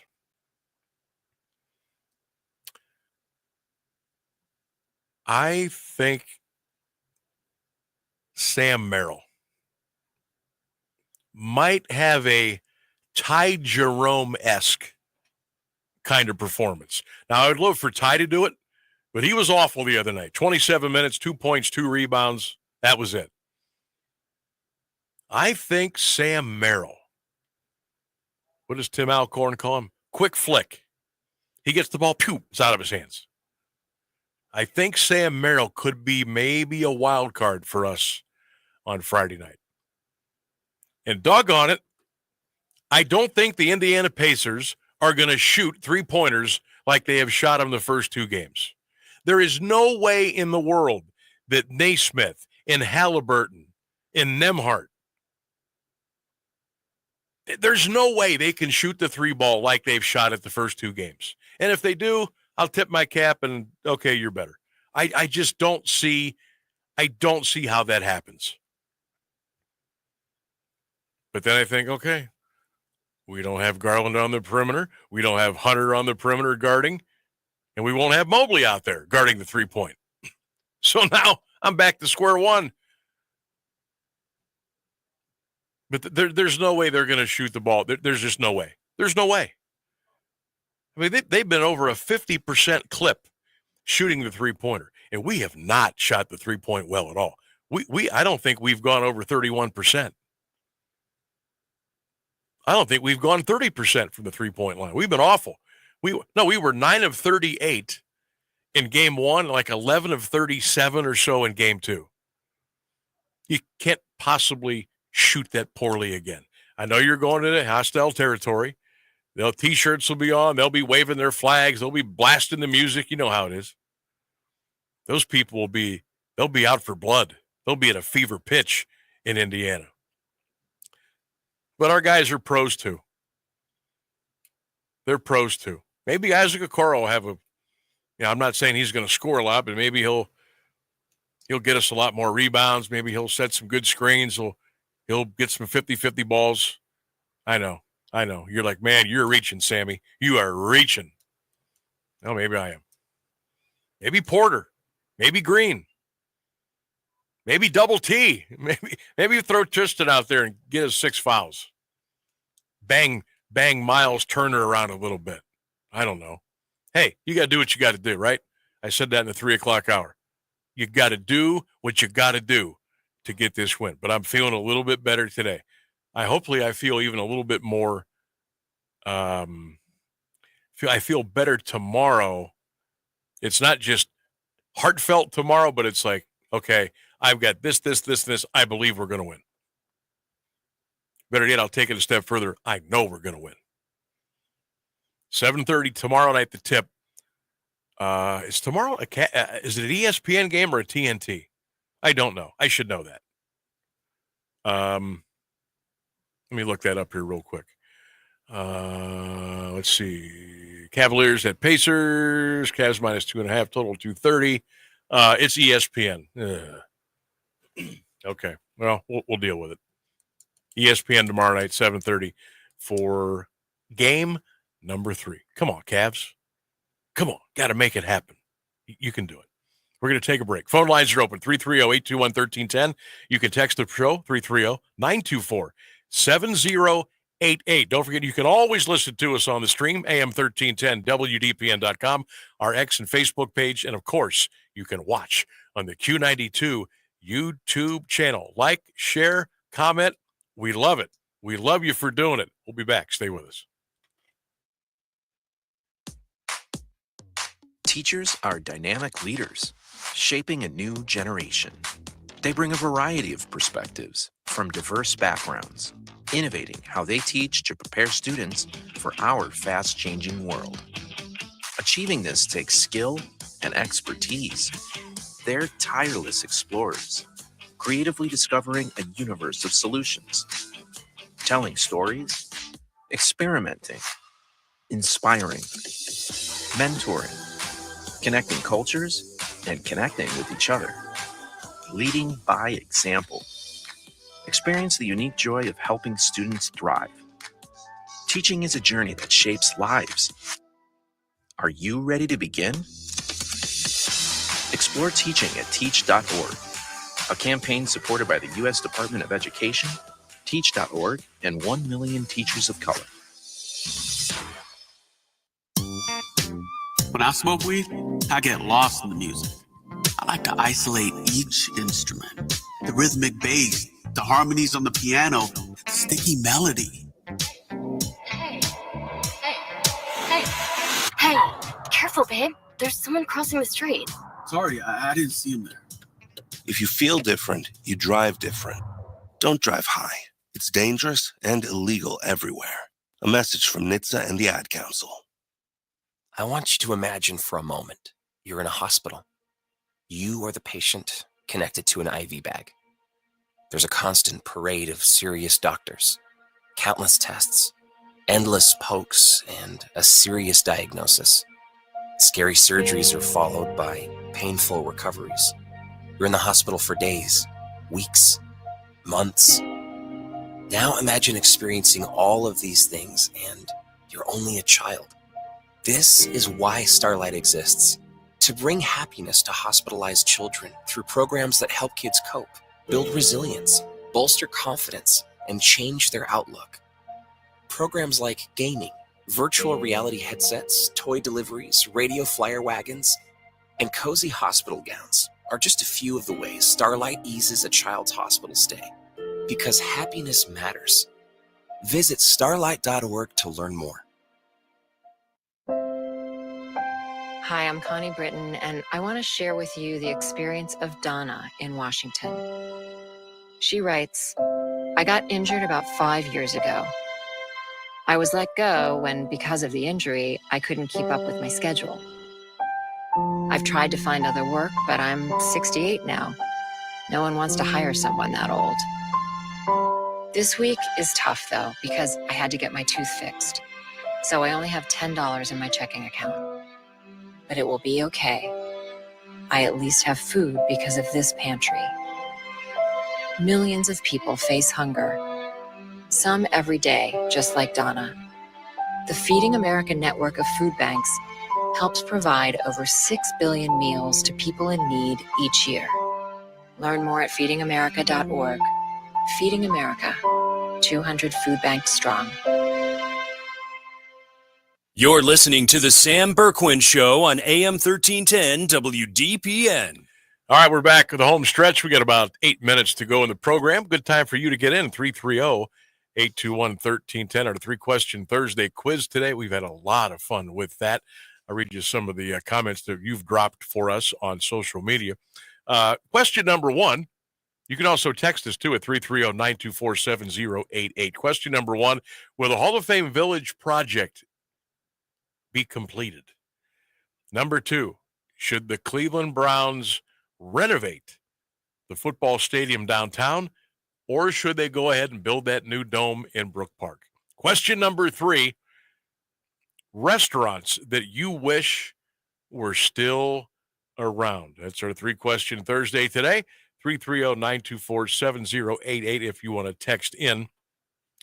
I want to check the scoreboard today. Mount Union lost to John Carroll 9-3. So the Purple Raiders now in the OAC baseball tournament have to go through the losers bracket now, and they will play again tomorrow.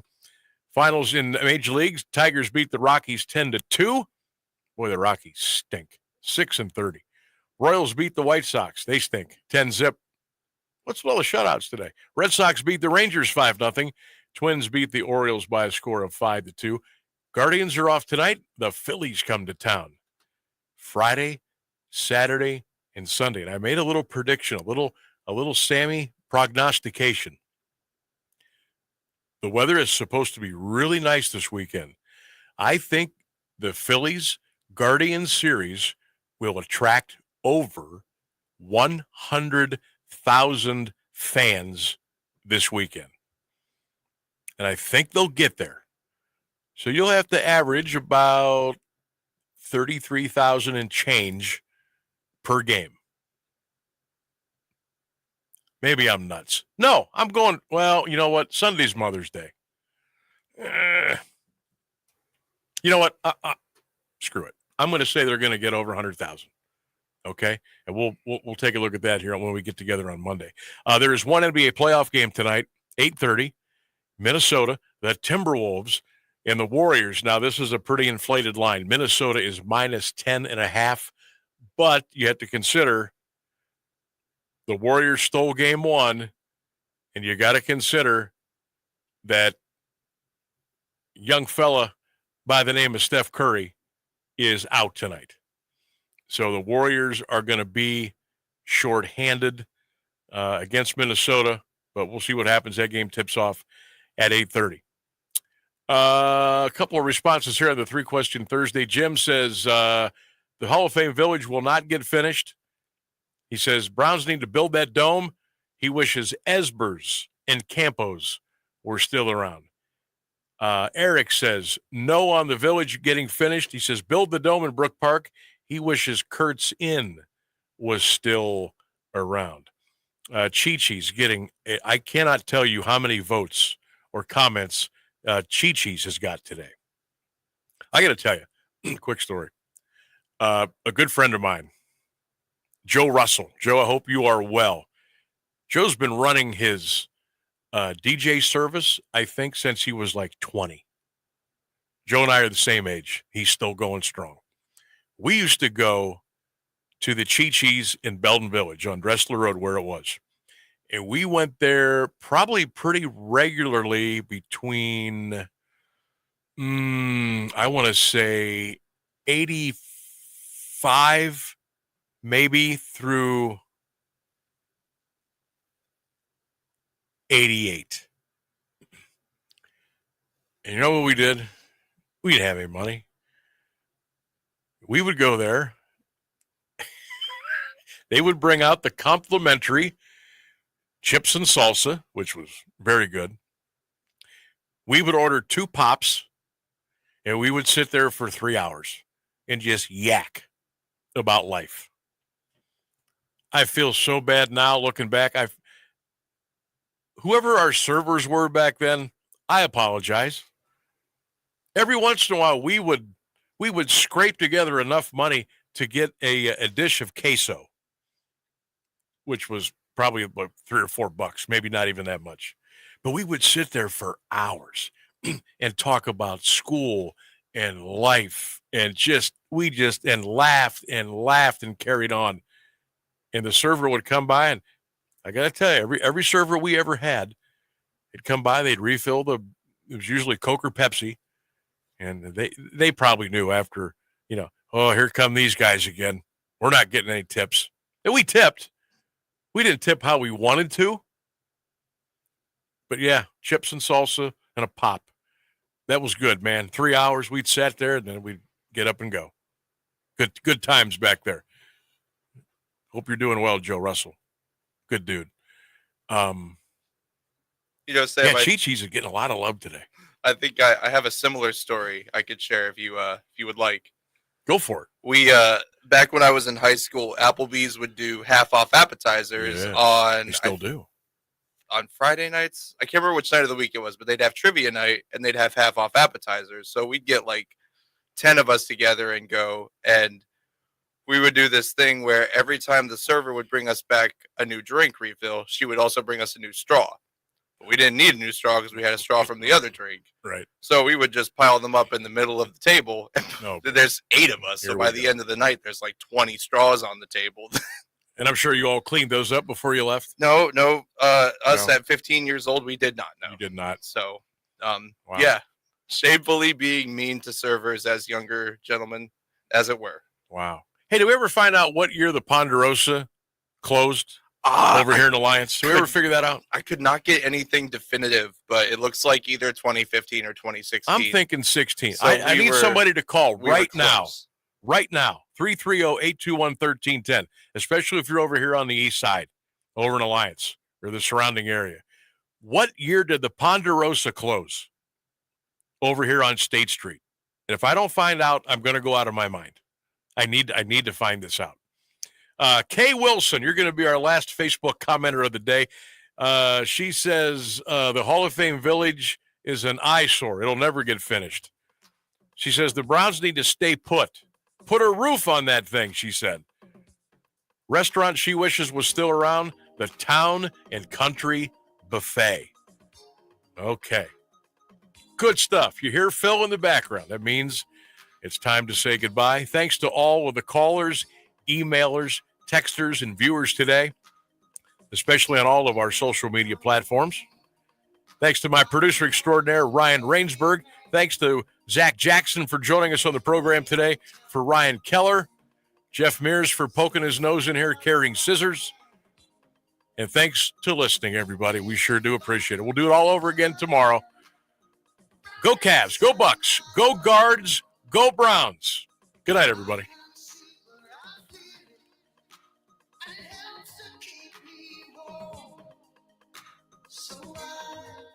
The latest news and the current Alliance area weather forecast are up next.